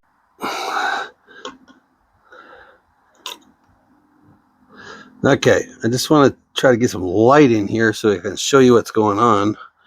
All right, now you see that line. That's your casting flash, all right? And this is where I've worked it. You can see the shiny spots is where I've worked it back. And there's still the flash. Now this radius here is pretty good. Got a little bit of junk in the corner. But this is your line of where your air is going to come out through here, through your valve. So it shoots down the runner and it hits a corner and comes out with that valve open, okay? So you want to, like I said, you want to make that as smooth a trip as possible, okay? It now, you know, there's a lot of things in here like this. You see that bump right there? That bump. See that bump? That's the kind of casting stuff that's in these that you can take out, you know. They all have them. See, bump. It's just part of the process of making these things. So that's the kind of stuff we're going to clear out and polish this up and just keep working. But just smoothing everything up and getting rid of all the junk. See, I can feel that there's a big ridge right here that I'm snagging my finger on. That's a casting flash. That needs to come out. And a little bit farther up in there on that one too. So it's just little things like that. And you just keep working until you get it where you like it. Okay, and we got these kind of cleaned up, polished a little bit. And I know the system doesn't like the LEDs, but basically I took and I cleaned all these up. So I opened these up a little bit all the way around. Nothing special. You know, the exhaust ports are pretty close from the factory. I mean, there's not much hogging you need to do or would need to do on this. They're a lot better than the intake side. But what I wanted to show you was this. Those ports, okay? They're on both heads, on both sides. Now, it doesn't look like a solid impact. Now, what that is your exhaust heat crossover that goes on the bottom of an intake. It's this thing right here. They tie into the two exhaust ports, and that's what, back in the day, that is what would get your engine up to temperature faster on cold days. It would run an exhaust manifold, it would run an exhaust pulse heat underneath the manifold. You think of it, head here, and manifold in between. And if you look at all the factory stock and aftermarket, some of the aftermarket stuff, they have the heat crossover, and that's just for drivability in cold climates. Warms the engine up, or warms everything up faster on the intake side. So we're going to block that off because we're not going to use it. But that's what, if you get into this and you start looking and you're doing exhaust ports, you're like, okay, well, I got nice back there, and then all of a sudden I got these two holes in the center, and like, what the hell? Did I get something wrong? Is something broke? No, that's just the way they're designed. Like I said, and on the driver's side, yeah, I mean, that's just the way it is. All right, so I've hogged them out a little bit with this one. I've been polishing with the deal, and there's no rough edges, no nothing, and that's about as good as I do exhaust. All right, so now we got to do the same thing on that one. I'd say I know that these cameras hate LED lights, but I'd say she's pretty good. I would say they're pretty good. Yeah. I'm sorry for the waviness in the photo, but yeah, I don't have a halogen light to use. Yeah, I'd say they're pretty good. Okay, so that's one. We got to finish on this one. Okay, this is head number 2. That's head number 1. This is head number 2. Now, I wanted to show you something. Now, as you can see, I'm looking in here. As you can see, there's nothing out of the ordinary in this port or these ports. But look right here. I'll show you the shadow. Look at that big old nasty casting line that's in the middle of that port. That's taking up volume, okay? And you can tell it's a casting line that never got cleaned from the factory because this is your casting line, all right? 2 molds, leaves a little mark and all this, you know. So somebody on the Saturday shift or the night shift or whatever missed the mark and left a big old nasty chunk of junk in this intake runner. I mean, the exhaust port. So we're going to clean that out.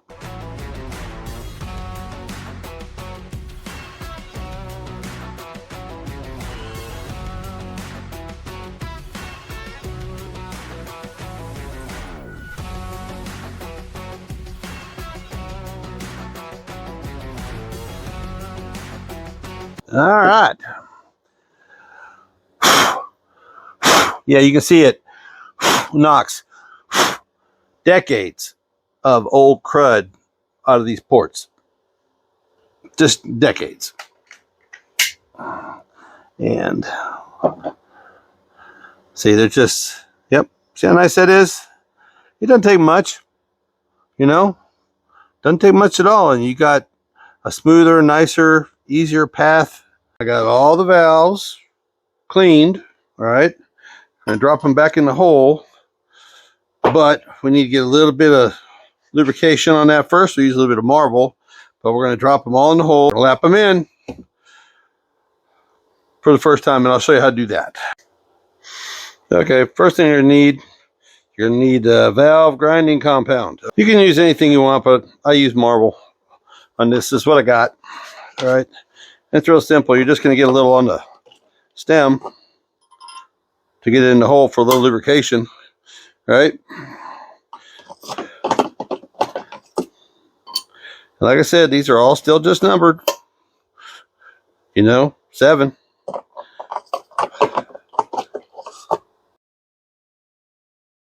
Everybody has their own way of doing this. This is just the way I do it.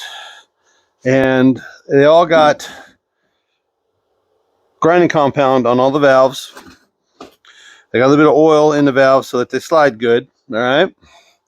And then we're just going to chuck them up with the drill and give them a spin. That's all we're going to do. All right.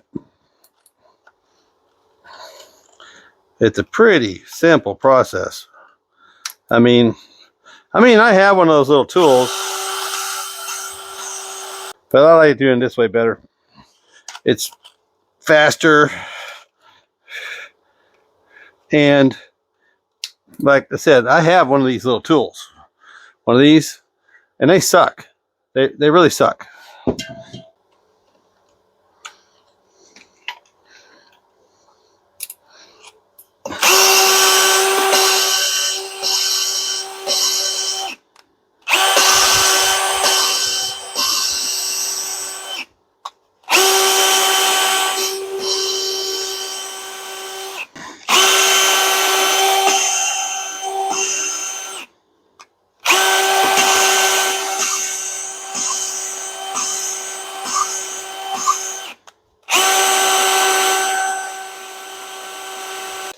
And we'll pop them out and we'll see how we did.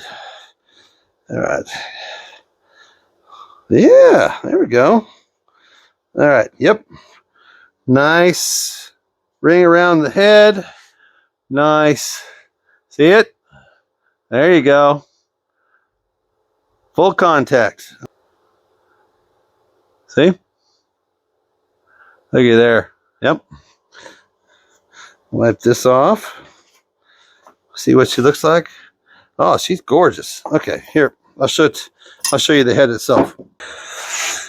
Now see that brand new, nice, shiny all the way around, and there's no missing spots, and there's no high or lows. That's the way it should look. And like I said, see that nice? Yep. Boom. Boom. Yes, sir. That's how good. Now we'll check all the rest of these, and we'll go on to the next head.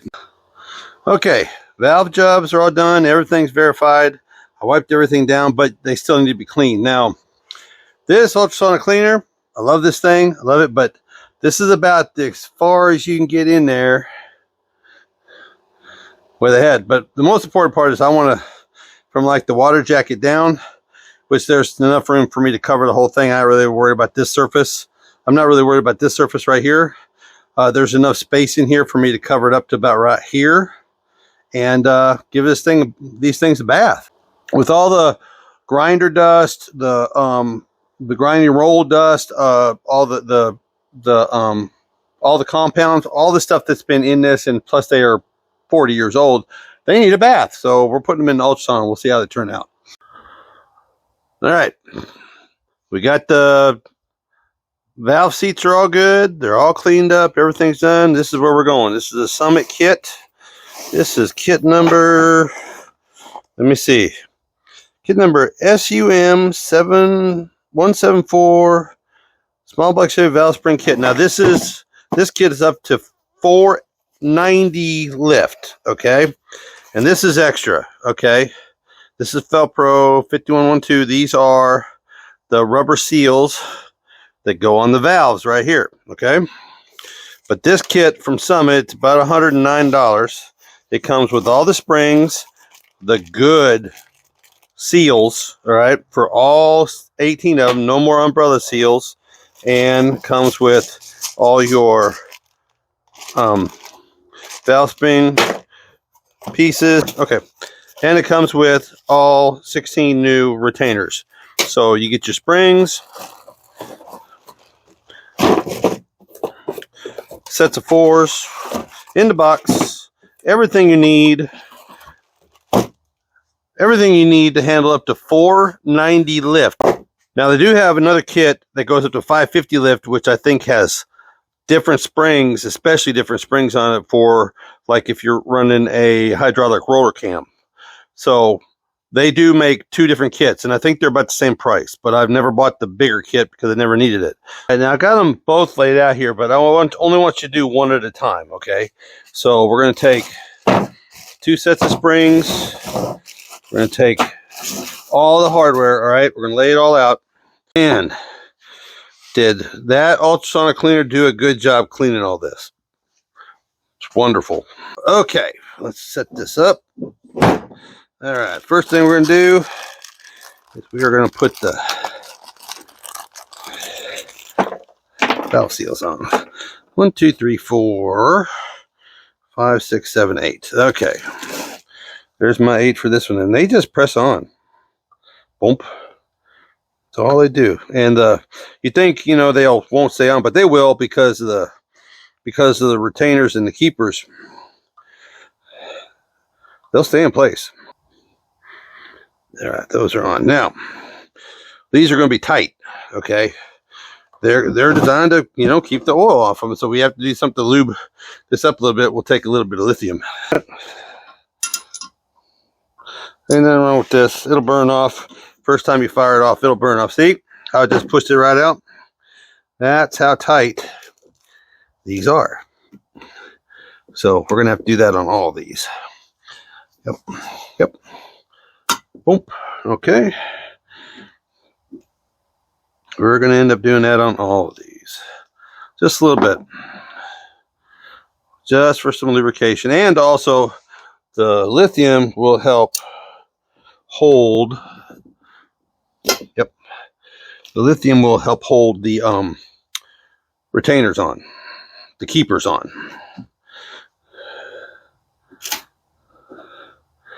So once we get this done, then we'll go to that.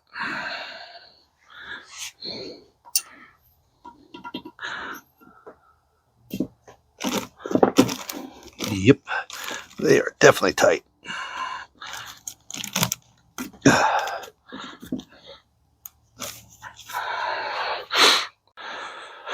Okay, now that the seats are in and the valves are in place and those seats are tight enough, they're holding the valves up. Now you need to put your valve stem seals on that were, if you watch the other videos, weren't on this. So we are going to do one better. These are already better than the originals, those crappy umbrella ones. And then we're going to put the seals on the valves like was supposed to have been on there to begin with. All right. Now, the way this works, the top landing is for the keeper. The bottom landing is for that seal. So it's a very simple process. They already got a little lithium on them from getting them in, so it should not be that difficult to put one of these on. It should just slip right over, just like that, just in the hole, just like that. And we're going to do that 16 times. All right, and there's 16 in the package. So we're just going to put some seals on, and then we'll go to the next step. And the lithium really does help. Goes right on there. Look at that. Goes right in the groove. Boom. That's all you got to do. Okay, we're going to do all these right now real quick. All right, this is what it should look like so far. All right, little lithium. Okay, so you're going to have your keeper here that's going to hold the retainer that's going to have the spring. All right, so the oil comes up through the push rod, goes over the rocker arm onto the top of here and splashes, right? So first thing it's going to try to do is go down this cup. Well, that's your first line of defense right there, is that seal for the cup, okay, to keep the oil out of this to go into the combustion chamber. Then your second line of defense is this positive seal right here, which that's light years ahead of the originals that were on there from the factory, those umbrella seals with them skirts on the springs to try to keep it out of this area. Much better system, and you want to make sure that you can see it spins. They're all on there. What happens over time is at heat, these become hard and brittle, and they break and crack off, and they end up in the oil and in the filter, and then they don't seal good. So light years ahead of what it was originally back in 1978. All right, line them all up, and this is the spring. They'll go either way you go. All right, spring, retainer. All right, they're all the same. They all come in a kit. And here are your locks. Okay, now like I was saying, the lock goes in that groove. See? And see how that seal sits right underneath it like that? That's exactly what it's supposed to do. That's supposed to keep the oil that might get past this, because there's going to be a little gap between the two. All right? That might get through there. This is your protection against that. And then there's your big good protection against any oil getting through and into your combustion chamber and causing, so that's exactly how it should look. We'll put a little lithium on each one of these so that these will stick in place once we get the springs put in with the spring compressor, so that we don't lose it, and then let her loose and drive her home. Okay, I got lithium on all these. I'll show it to you. So you can see there's lithium on all of them. And that's not for any kind of lubrication. That's just to hold these little boogers in place while I get the springs on, okay? So, take this. Take my spring compressor. Here, open her up. All right, and then we're going to do this. Feel it in the cup. All right. Get it centered onto the cup. And then plunge her home. Oops, she almost slipped off. That's the problem you have. All right. And then keep her. All right. I might have to adjust this cup here. Yep, keep her. Whoop, come on. Stay on there, baby. Like I said, this is the difficult part, keeping it in place while you're releasing it slowly. And like I said, this one doesn't like to go slow, but it went slow. Okay, there's the first one, and I'm going to need to adjust that for the size of the cup.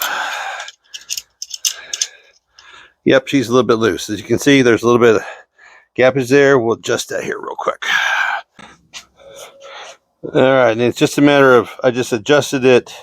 I tightened it up a little bit with this screw right here, and so that it doesn't have any wiggle room. All right, and if you want to see, that's how that goes on there. Now that's exactly how you want it to go. And now we just got to do 15 more of them. It's in the pocket, it's solid, and yeah, now we just got to do 15 more.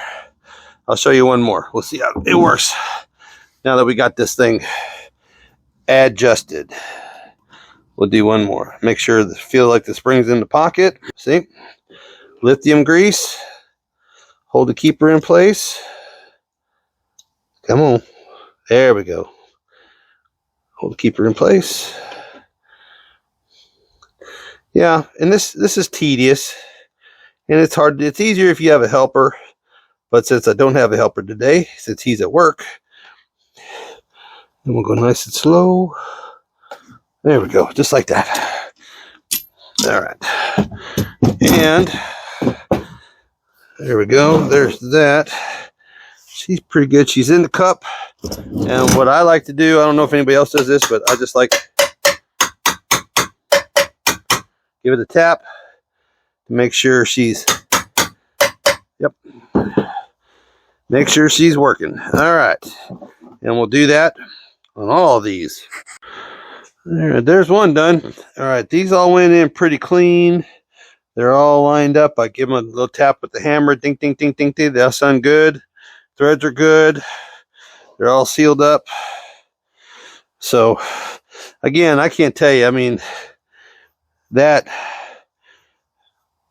sonic cleaner right there is one of the best things I ever got. I mean, it really did a job. Cleaned all this out. And like I said, I'm going to spray this one more time with brake cleaner. And then probably tape it off and paint them.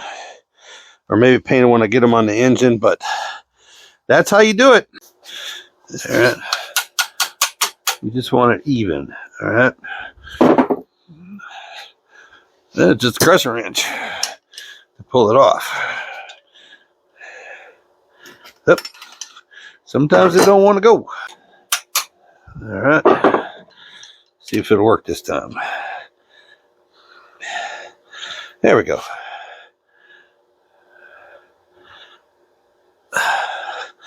And you're just going to break it loose. Just take up the... Oop. Sometimes it ain't going to go. There we go. Now she's even. All right. There we go. Yep. Let's find a spot to put a piece of wood in. Yep, throw that down there. Just do this. There we go. Come on, sweetheart.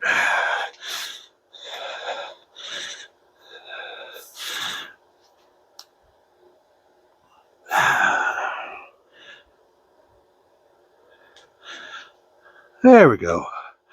Now we're moving.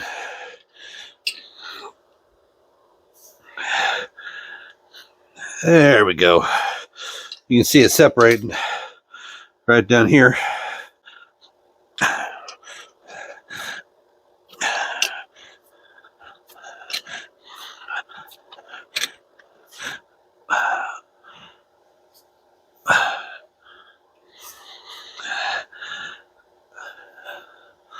There we go. And that is how you remove the old, yep. It should, oh, I'm going to have to tap it a little bit.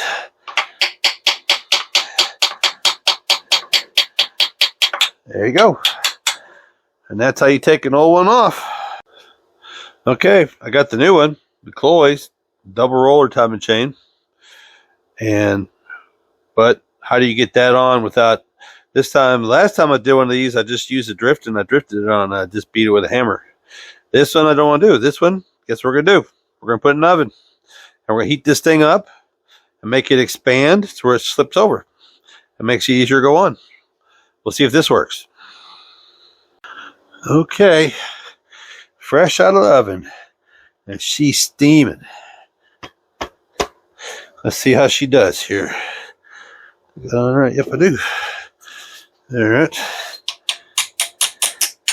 Wow. That was easy.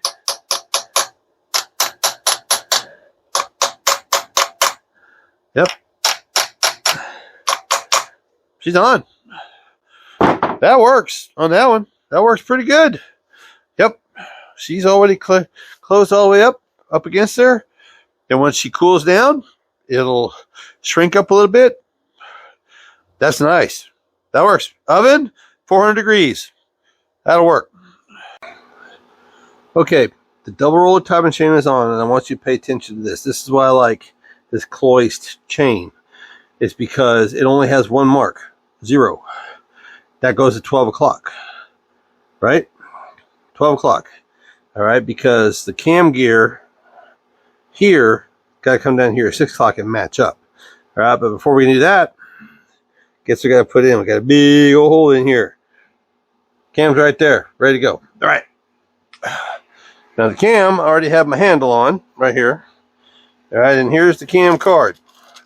It actually comes out in the book 214 and 224 duration. All right, 107 degree load separation.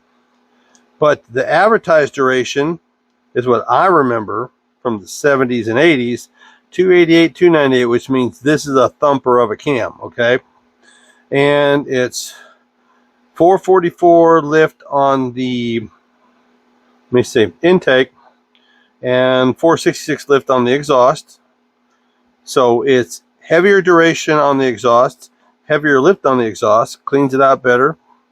But this thing should thump hard once you get it down. So, and with the kit, and this is just a cam from Summit, and it is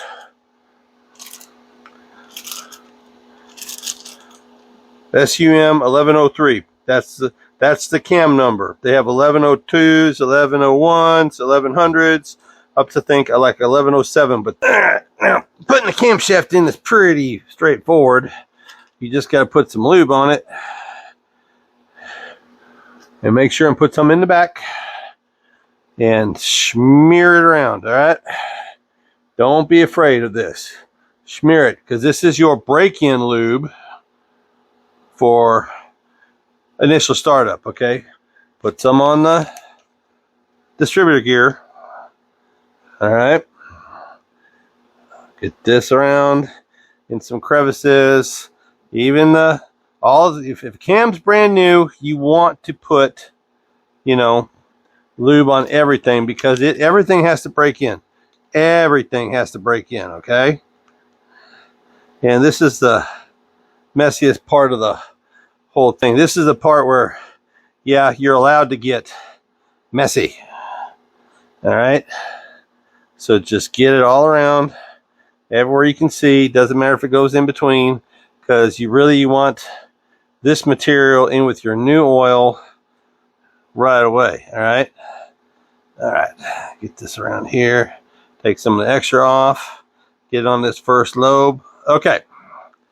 Now, the trick to this is you go nice and slow, okay? So these have brand new cam bearings in it.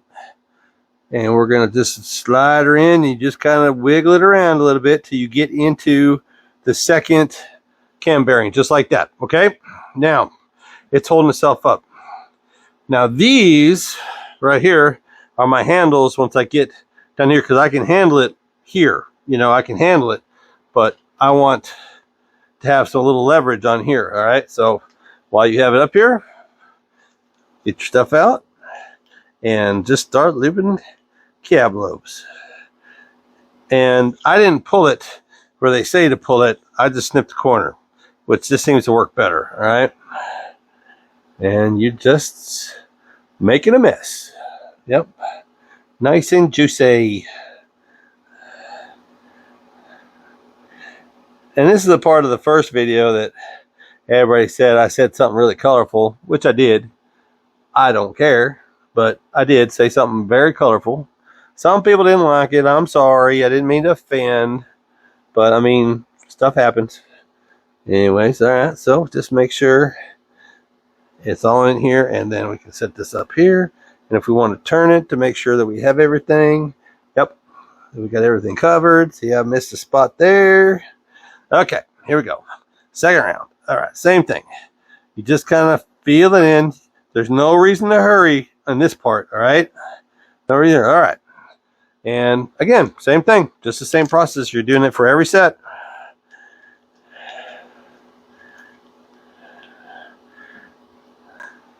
But it's going to thump. I had a buddy put one of these in a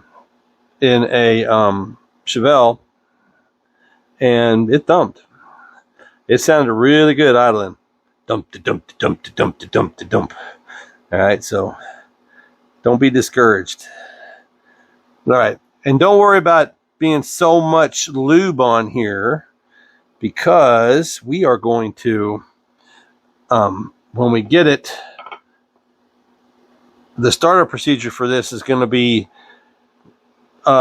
breaking this cam in for 20 to 25 minutes and then change the oil, and then run it again for 30 minutes and change the oil. So it's going to be, all this is going to be, and cut the filters open, check everything, make sure we ain't got no metal, but all this is going to be out of here by the first 30 minutes, and then fresh oil and 30 minutes and fresh oil again. All right. All right, last one. And don't forget to do, this is the fuel pump rod cam. Don't forget to do it. And the last front, what you want to call it, journal of this cam. No reason to be sparing, because even the fuel pump push rod cam is new, so it needs to break in also, so it needs to be paid attention to. Looks like everything is coated. All right, and this is where these come in, because you can't get a hold of it once it goes out of the cam bearing. See, just like that. So you got to wiggle it, play with it, wiggle it, play with it, wiggle it, and boom, and you're in. Look at there, beautiful. All right, and you can just take these out, and that's how you install a cam for the first startup. And then I'll get in my pile and see if I can find some camshaft bolts so that we can put the timing chain on, so we can put the time cover on, so we can get this all finished up.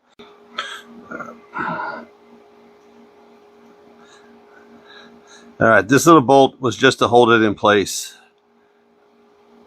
until I got to this point, okay? Just hold it in place, just hold the gear in place, all right? So we're gonna try not to move the cam. I'm gonna set the gear up. Now what do I do? There it is, okay. And then everything comes in a bag. All right, so the hard part is getting this to line up exactly, top to bottom. All right, so I always try to put it on the gear, get it kind of oriented where it needs to go, back on, slip it over, get it onto the gears. See how I still have my dots lined up here? All right, there we go. All right, come on, slip on, baby. Here we go. Come on, come on. There, okay. Full engagement, full engagement. All right, and then we have our cam bolts, and you can see the dots are still lined directly up, and we got the cam bolts. Now, important about the cam bolts is, if you don't have that little star thing that you can bend over tabs to lock them in, you're going to want to use some kind of thread locker on this. And I use blue, Permatex blue, not red. If you use red, you'll never get them out if you ever have to change this out. Blue will hold it, but it won't make it impossible to use. Does that make sense? Okay, so just a little dab on the threads. See it? That's all it takes. All right, and then just put it in a hole and thread it up. Same thing on this one. All three of them. Get a little daub. All right. That's it. That's all you got to do. Right there. And within 24 hours, it'll be locked, but it won't be where a little bit of work can't get it off in the future. And like before, they say foot-pounds this, foot-pounds that, blah, blah, blah, blah, blah, blah. We're going to cinch her down until she stops, okay?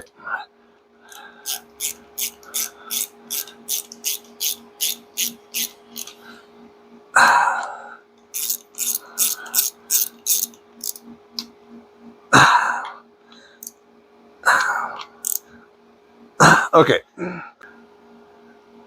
Like a glove, baby. And she's fully in. She's tight. That's nice. Double roller. You see how nice and thick that is? That ain't going to give, okay? Not at all. All right. So, now, what's the next thing to do? We're going to pre-oil this. A lot of people don't pay attention to the timing chain. We're just going to use a little bit of the this is assembly lube, and we're just going to daub a little bit on there, just like this.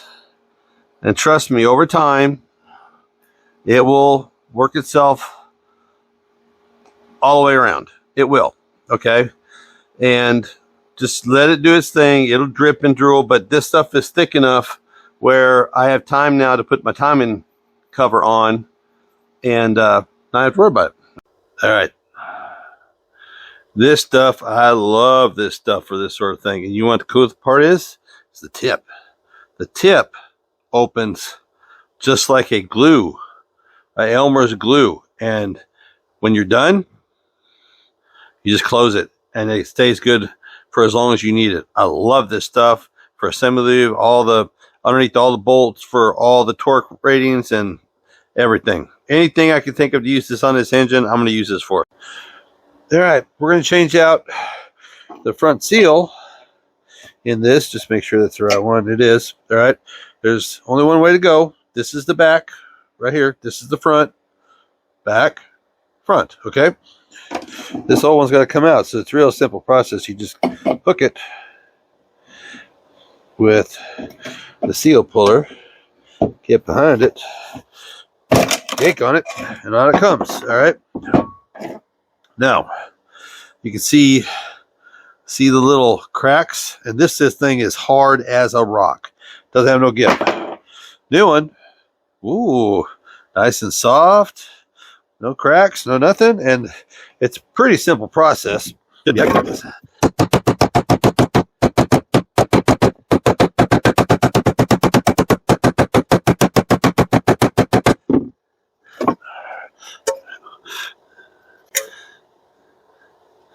All right, she's in there. That's how you do that. That's how you change it out. There you go. Quick polish. Just a quickie. I mean, it's not perfect, but it's good enough for this build. All right, next we're going to use Permatex Black. All right. And this is one of those ones you just get in here and you just get... I like to take the first little bit that's been sitting out, and then you get to the good stuff. There you go. Get to the good stuff. We're just going to, because down here in these corners is important. Because that's where the oil, when it comes from the galley, is going to splash a lot from these two holes back here onto the gear. But the oil is going to pool down in here, and it's actually going to dip the bottom of that gear in the oil. So you want to make sure and get this all done right here. And everybody has their own preference, but I always just put blue stripe out. I just been my thing. Blue stripe out. All right, just line it up to the holes. All right, and then we're going to do it again. And then we're just going to coat this surface with silicone. Make sure she's lined up good. Tight on the block, just like this, and then we're going to go for second round. All right.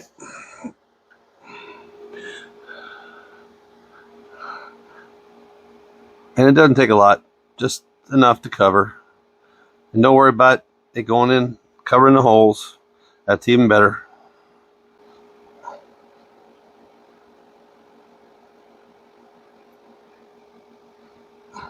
Okay.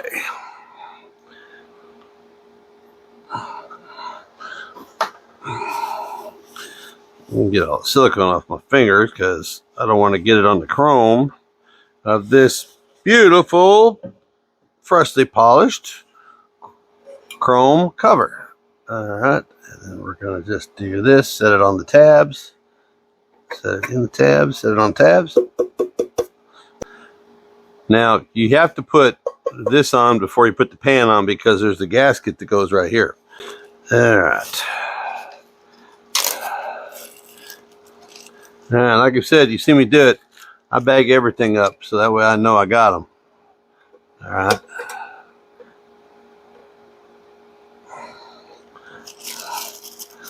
Because you're going to need a ton of these little suckers like this. And they've already been run through the cleaner and spray with WD-40. And they have the little star bits on them. See? It's the lock washers from the factory. It's all of them for this. And it's going to be, I believe that's 7/16. And you can just run them down by hand real quick.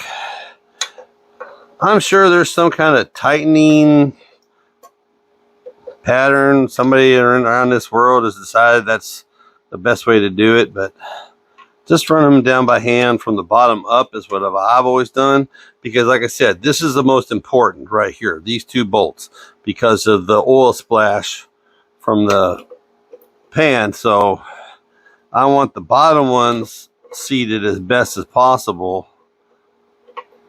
This cover, I mean, it looks pretty and everything, but I mean, it's as old as Methuselah. It's probably as old as I am, but all I did was put it in that cleaner, and I took a little bit of polish to it just by hand with a paper towel and wiped it off, and it turned out really nice. This fits better. There we go. And I'm sure there's some inch, pound, torquage, blah, blah, blah, blah, blah for these, and we ain't doing all that. We'll just do this one the old-fashioned way like this. There we go. We'll just double check this one while we're at it. Yep, nice and tight. There we go. Yep, we're good to go. That part's done. Oh, by the way, this is the part number for the timing chain. If you guys want to do it, there'll be links down below for all this stuff. Okay, so you got one for the back. See how it goes down? It's going to meet the cork, and then you have the nice big thick one for the front. All right, so now we got to lay some silicone down and put the gasket down. Gasket material on. There's two different sides to the gaskets. All right, I got one side where the dipstick tube goes, and it's right here. All right, and we're just going to slide it in place. All right, line it up with the holes. Easiest thing to do. All right, and then this one is the one for the back. I always, like I said, just my preference, blue stripe up. All right, bring it around, put it where it needs to go, line it up with the holes, tuck it up underneath right there, tuck it up underneath right here, right in that little groove. Boom, right in the groove. There's a groove in the cap that it goes into. Right now it sits on top, and then we'll take the gasket material. All right, and the great thing about this stuff is it does not dry right away. It gives you time. You know, like the black stuff, it was like trying to dry as I was doing it. But this stuff does a great job. And again, I just like daubing the corners. The corners are important, okay? These corners are important, all right? are very important. They're the most susceptible to a leak. All right. Thing over here, let's spread it out a little bit. So we got good sealing surface. On it goes. It's just that simple. All right. Over the rubber, pushing the seal. Yep. Lining up with the holes. Yep. Yes, it is. All right. And then we're back to the bag of goodies. All right. The one thing about these engines is they have 7/16 bolts here, but they have 4 half-inch bolts on the corners. All right. And preferably the longer ones in this back corner into the block. All right. Sometimes you got to wiggle them a little bit, but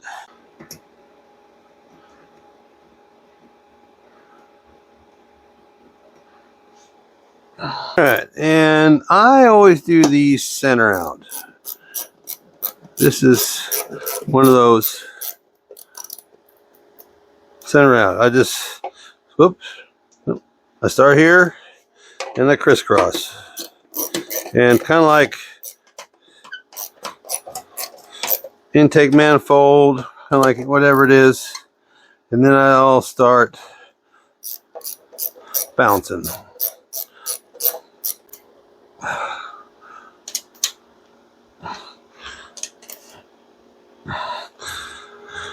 We'll just go back through and do a double quick check. Make sure nothing's loosened off from being tightened.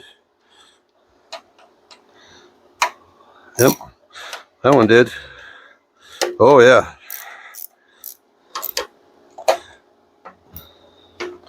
Oh, they all did. Okay.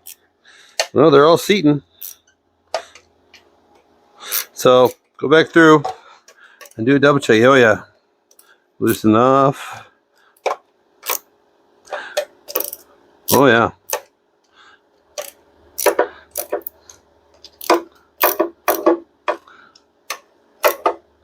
Done. All right. Okay. Yep. Oil pan is in, nice and squished. Corners are good. Yep. Wipe off a little excess right there. Wiping off the excess. Corners are good. Corners are good. Don't really have any excess here. Not a lot.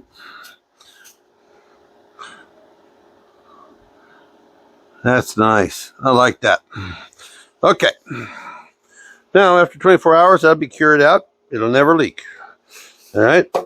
So, now we got to flip it back over. We'll talk about heads. This is why I like Velcro blue stripes, because there's only one way for them to go on. On the back side, see, this is your protection between the cylinders for blowed head gaskets, and they just go on the dowel pins, right? Blue stripe out on both sides, okay? The head bolts. All right, there are, each side needs 7 of the long ones, and these have all been cleaned, a combination of the parts cleaner and the wire wheel to get all the old, because the old factory ones, they come with this white crusty sealer on them, and it takes 8 of the short ones that goes right there on the head. So the shorter ones go in the corners here, and the longer ones go in the middle, and then these short ones go on the heads there. Now we're going to have one right there, because if you've ever dropped one of those on your foot, you don't ever want to do it again. All right, so we are going to set this up here. Basically, it's going to line up with the dowel pins. If I can get this to work for me. All right, let's get this where it's supposed to go. Dowel pins, there we go. Dowel pins, there we go. All right, dowel pin in.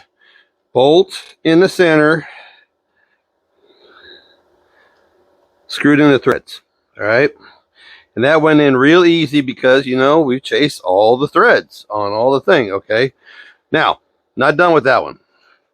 Not done with that one, because what we're going to have to do is put all the rest of them in with sealer and with, we're going to use break-in lube underneath the heads. We're just going to do a little dab to do ya.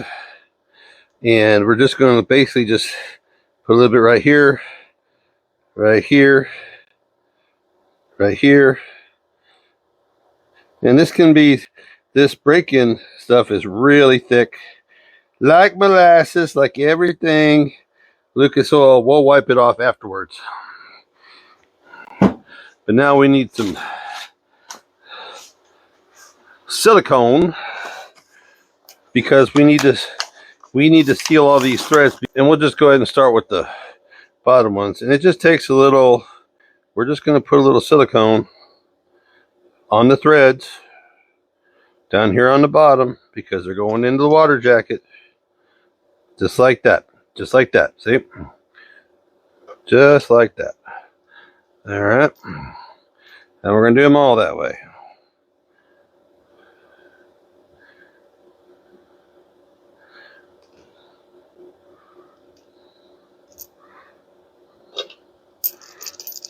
And pull this one back out. Gotta pull that one back out and put a little on the end.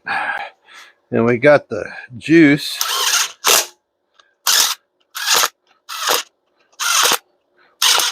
We're just running these down. We're not torquing them. We're just running down.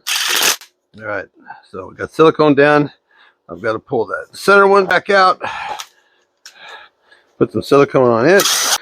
All right. Now we don't have any juice on these, so we need to put a little bit of assembly lube. And we're just going to drop it in, just a drop, on the pad where the bolts bolt up at. And that's going to give you your lubrication for your torque on your head bolts, okay? That's all we're doing. We're just put a little torque on it. It's going into his little tie. All right. All right. So now we're set. We're ready to torque. And we'll do the other side.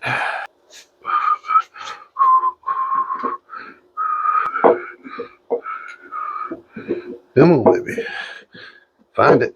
There it is. There it is. All right. And then thread the bolt in a little bit. Make sure that we don't drop. Yep, we're down.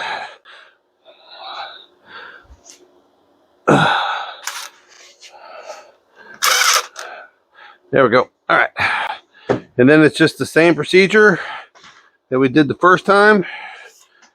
And if you want to know what the size difference is, there you go. That's the size difference. The two short ones. 7 here and 2 short ones in the corners. All right. Okay. Now it's a matter of torquing them. All right. Torque specs on small block Chevy cylinder heads are 65 pounds, but in increments. So we're going to go 45 first. All right. 45 foot-pounds. All right. And the way these do, you go here and you start making a circle and you circle yourself out. So we're going to go, that's the center one that I use to hold it on. We're going to go this one right next to it, to the right. And then we're going to go down here to the bottom. All right. Like I said, you're just making a big circle. All right. And I try to pull instead of push, because you're always stronger pulling. Your back muscles are always larger than your front muscles. So your back and your biceps are always stronger. So I always try to do this pulling. All right. And then to continue with the circle, we're going to come over here. All right. We're going to come down here.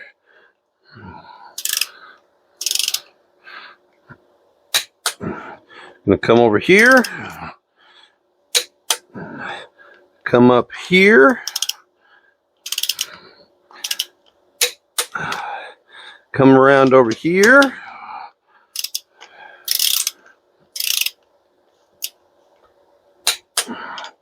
down here, here, and then finish the circle. Back one back here, back one back here, there, and the last one, the one in the front. Okay, now if you want to see it again, we'll do it on this side. All right, we're going to go center to 45. All right, we're going to go here. Like I said, we're just making a circle. Down here.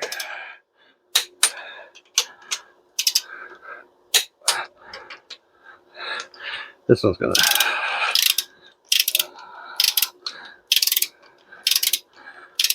It wasn't very far in there because that socket didn't like to fit in that spot.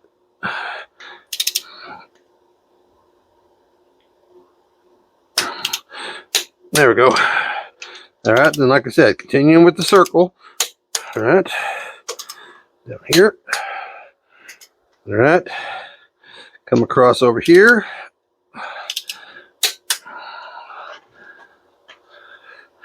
Up in here.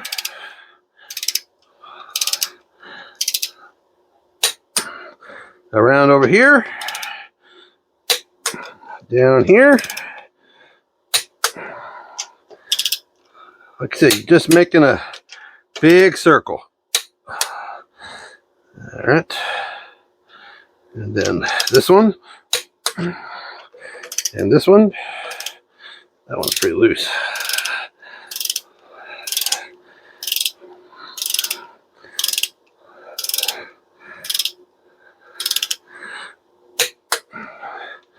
And the last two. All right. Then all I gotta do is reset my torque wrench to 65 and do the whole thing again. All right. The easiest way to do this is to just put them in the valley.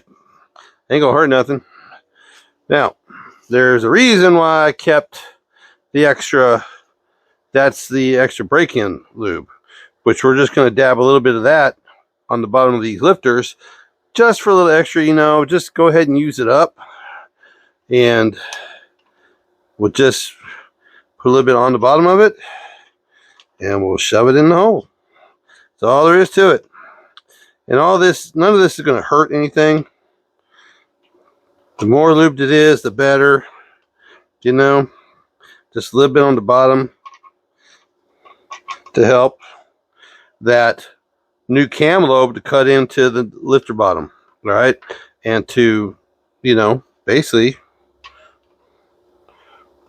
mate them. All right. And we'll just do that for the whole smear. What? There we go.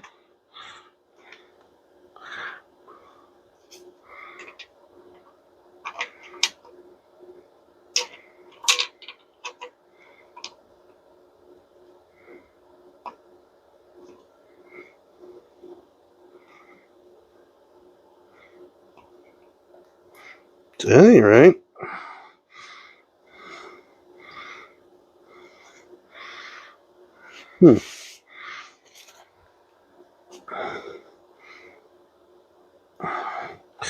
what is going on with this?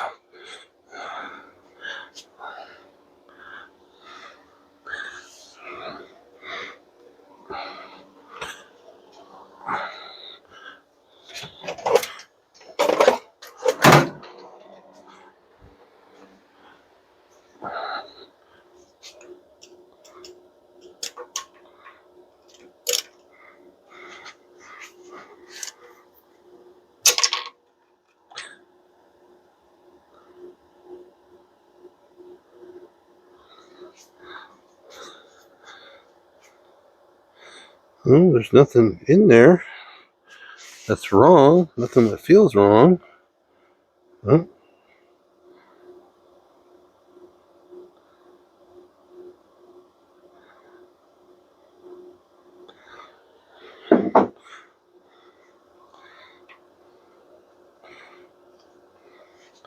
Okay.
Okay.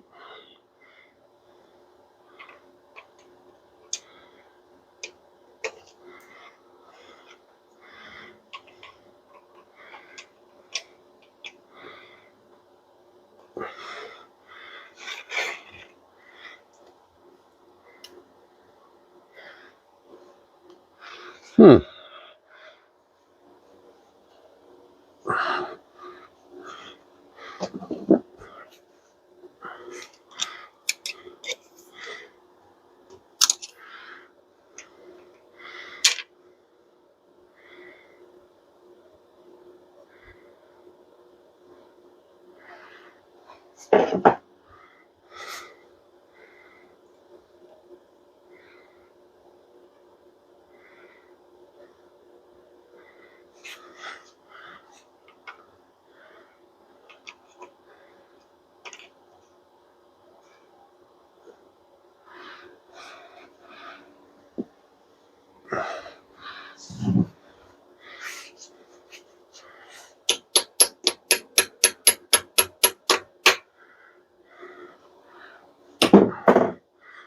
Hmm.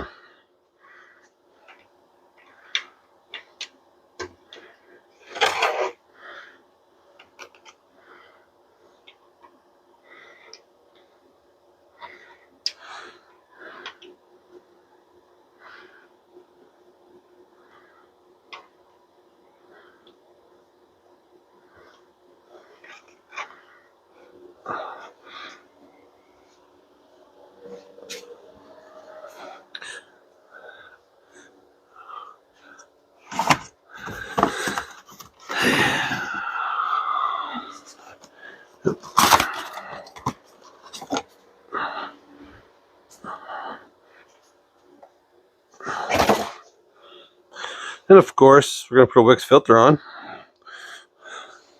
And we'll use this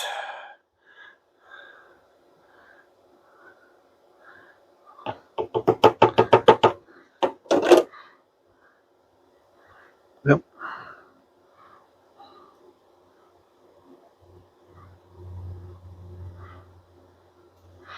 Alright. Bring this around and spin this on.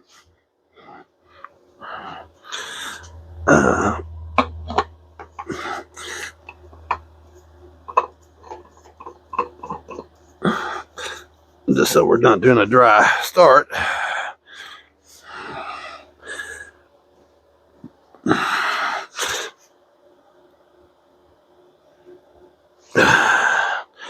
Alright.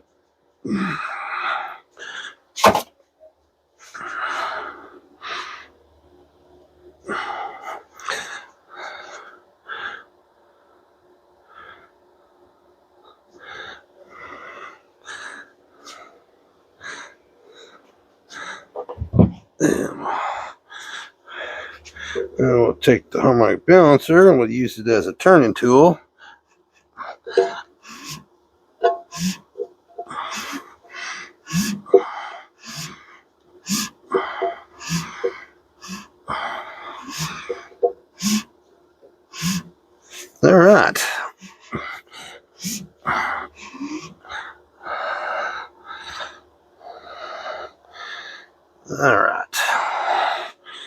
We'll call that good. All right. Now, what's next? Push rods. All right. And these have all been run through the cleaner and WD-40'd. And I know you guys have seen me do this before. I always run them where you can see where they're scuffed, where they were before. I always just swap them out. I put them in backwards so that where they were rubbing before, they don't rub this time. So that they get the fresh spot of the push rod. Oh, and these have all been checked using the pane of glass and rolling them thing to make sure they're all straight, which they are. I actually had to throw away 4 of them when I was checking them.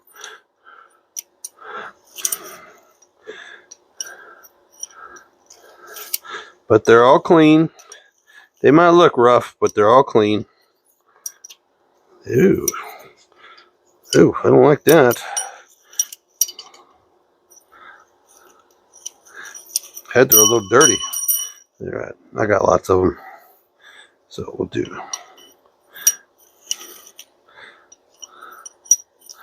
All right.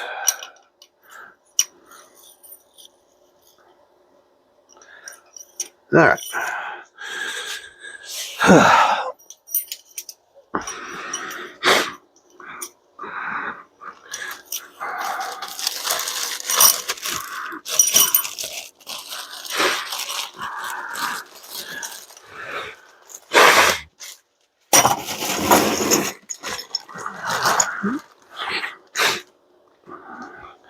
All right. Next is rocker arms.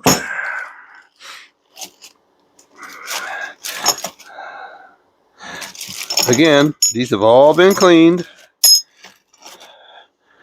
They're all cleaned and sprayed down with WD-40. Sides, one run, and change oil out, and anything that little bits of dust, whatever, they'll all be fixed.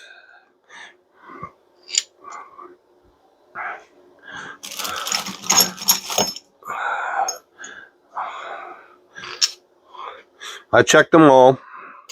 None of these have got any cracks or deficiencies or whatever.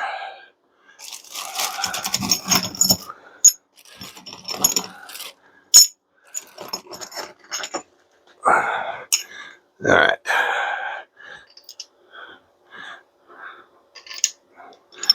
Whoop.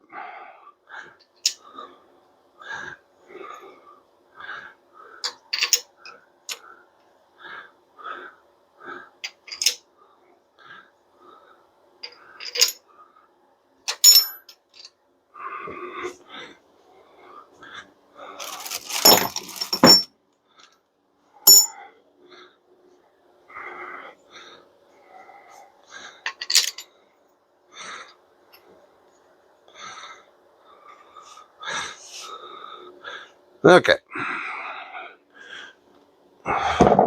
Now comes the fun part.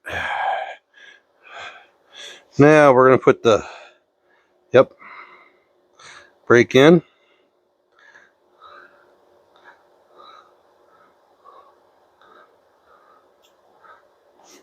On all these.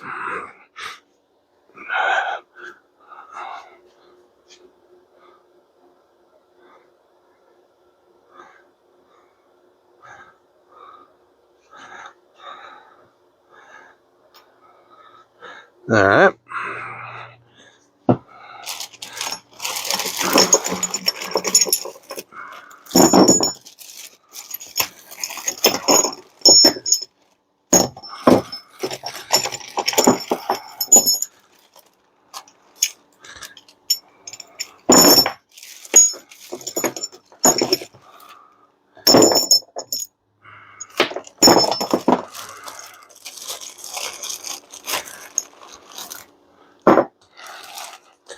All right. Again, like I said, all this stuff has already been pre-cleaned through the machine. That's a nice special machine of mine.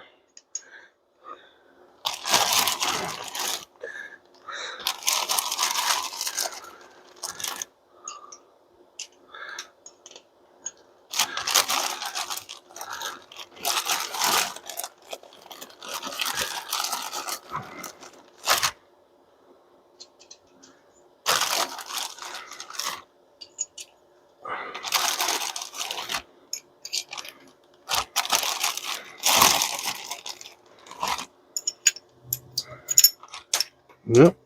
Hope I got enough.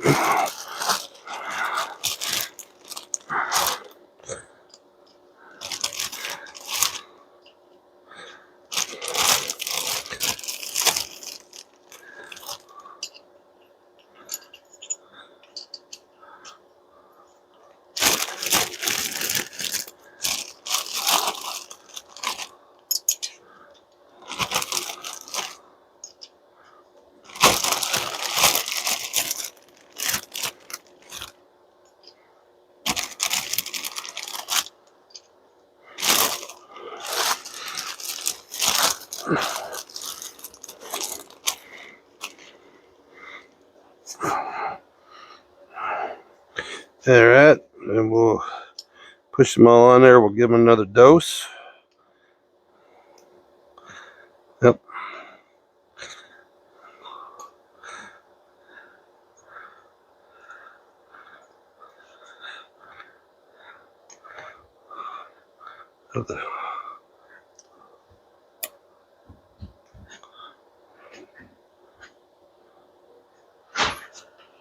Hi.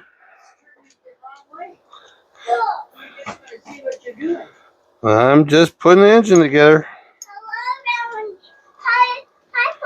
Hey, buddy. I'm building an engine. Oh, building an engine. Yeah. Wow. For what? For my video, my YouTube channel. You need an engine like that for a video? I'm short. I'm gonna short 2 of these. I'm gonna short 2 of those. Yeah, good job, buddy.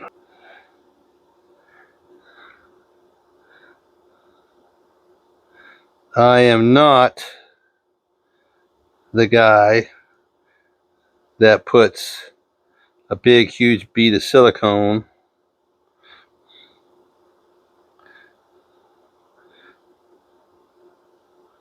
for the front and rear seals. I actually use the gaskets, but I'm not in a hurry. See, I can put this on here and I can let it set for several days and let it harden up. All right. And I use the ones, they come in the kit. I don't use the red ones, I use the black ones. Black ones have these little knobs on them. See, have little knobs on them, and they actually go in holes that are in the block to help hold them in place. Just like that. All right. Same thing back here in the back. And you press them in place. All right. And if you worry about it getting inside the crankcase, you can just do that. Put it back in there. All right. We're good there. All right. Put them back in the package. All right. Second round of gasket material. Right there. A little daub in the corner. Daubs in the corners. Daubs in the corners. And we're going to put another coat here. And this is black RTV. All right. And we're going to put a coat around. We're going to put a little around here. Around the water jacket. On all four corners.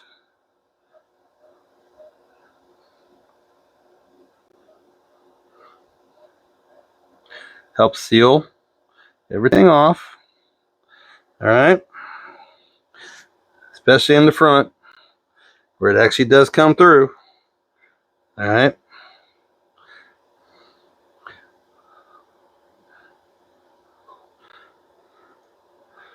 Right around this hole here.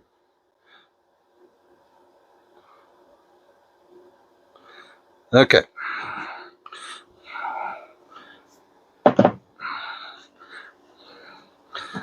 We'll take these gaskets, and those little rubbers have little spots where these go. All right. And we're going to put it in place like this. All right. Like that. And then we're going to put this one in place. Same way.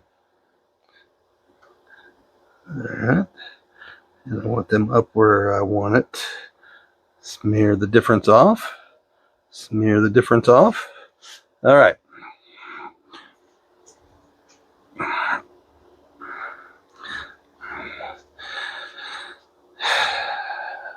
Now, some guys put a little RTV around here. You can if you want to. You don't have to if you don't want to. But I'll just smear this into the corner. Make sure we don't have anything leakage. Smear it. Smear it. All right. So we got the one dead holes in the back that there's no water patches, so that way it's sealed up. And we got the ones here. Now, it's kind of what you decide if your intake manifold, which the one I have is kind of old. Okay, so you know, hot, cold, hot, cold. So if you want to, you can put a little bit around here just in case.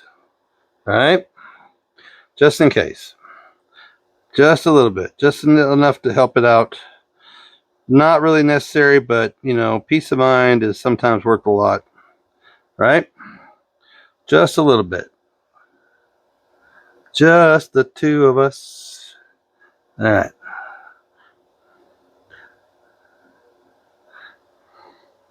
And then one more. A little bit more to do right here.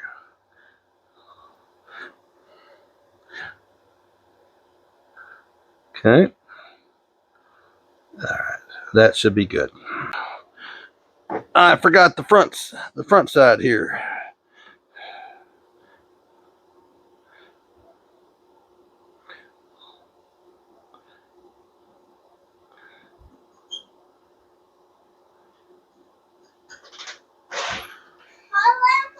Hey, buddy.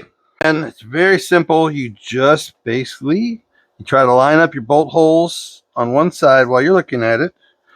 Drop it on. Line them up, which that's pretty good. Give it a little press. All right. Now, there's a reason I like these intakes. Is because you can see down the runners and see how they're sitting, right? So let's look at a light. You can see right down those. I know you can't really see it on the camera, but you can see it's lined right up. It's a little bit high, but it's lined right up with the bottom of the runner. So that's good. So she's sitting right.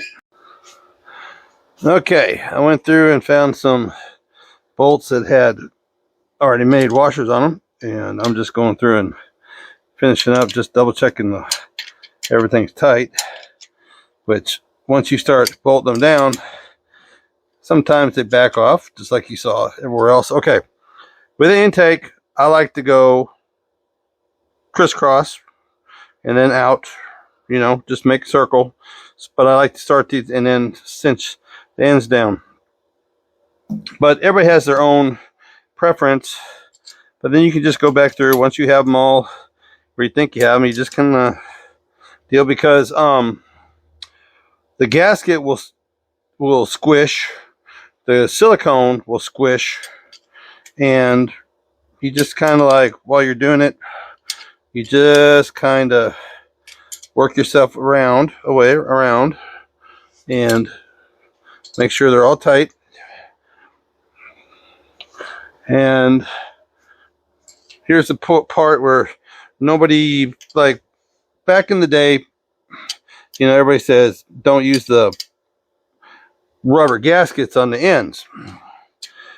But my contention is, and see, it's already squishing silicone out here, see, on the back. My contention is that if you give it time to set up, and dry, then you won't have an issue. But back in our day, you know, you had to have it up and running to go to work. So if you want to see my best little video ever made, right here. If you want to see the one that they say is best for you, is right there. Y'all be good.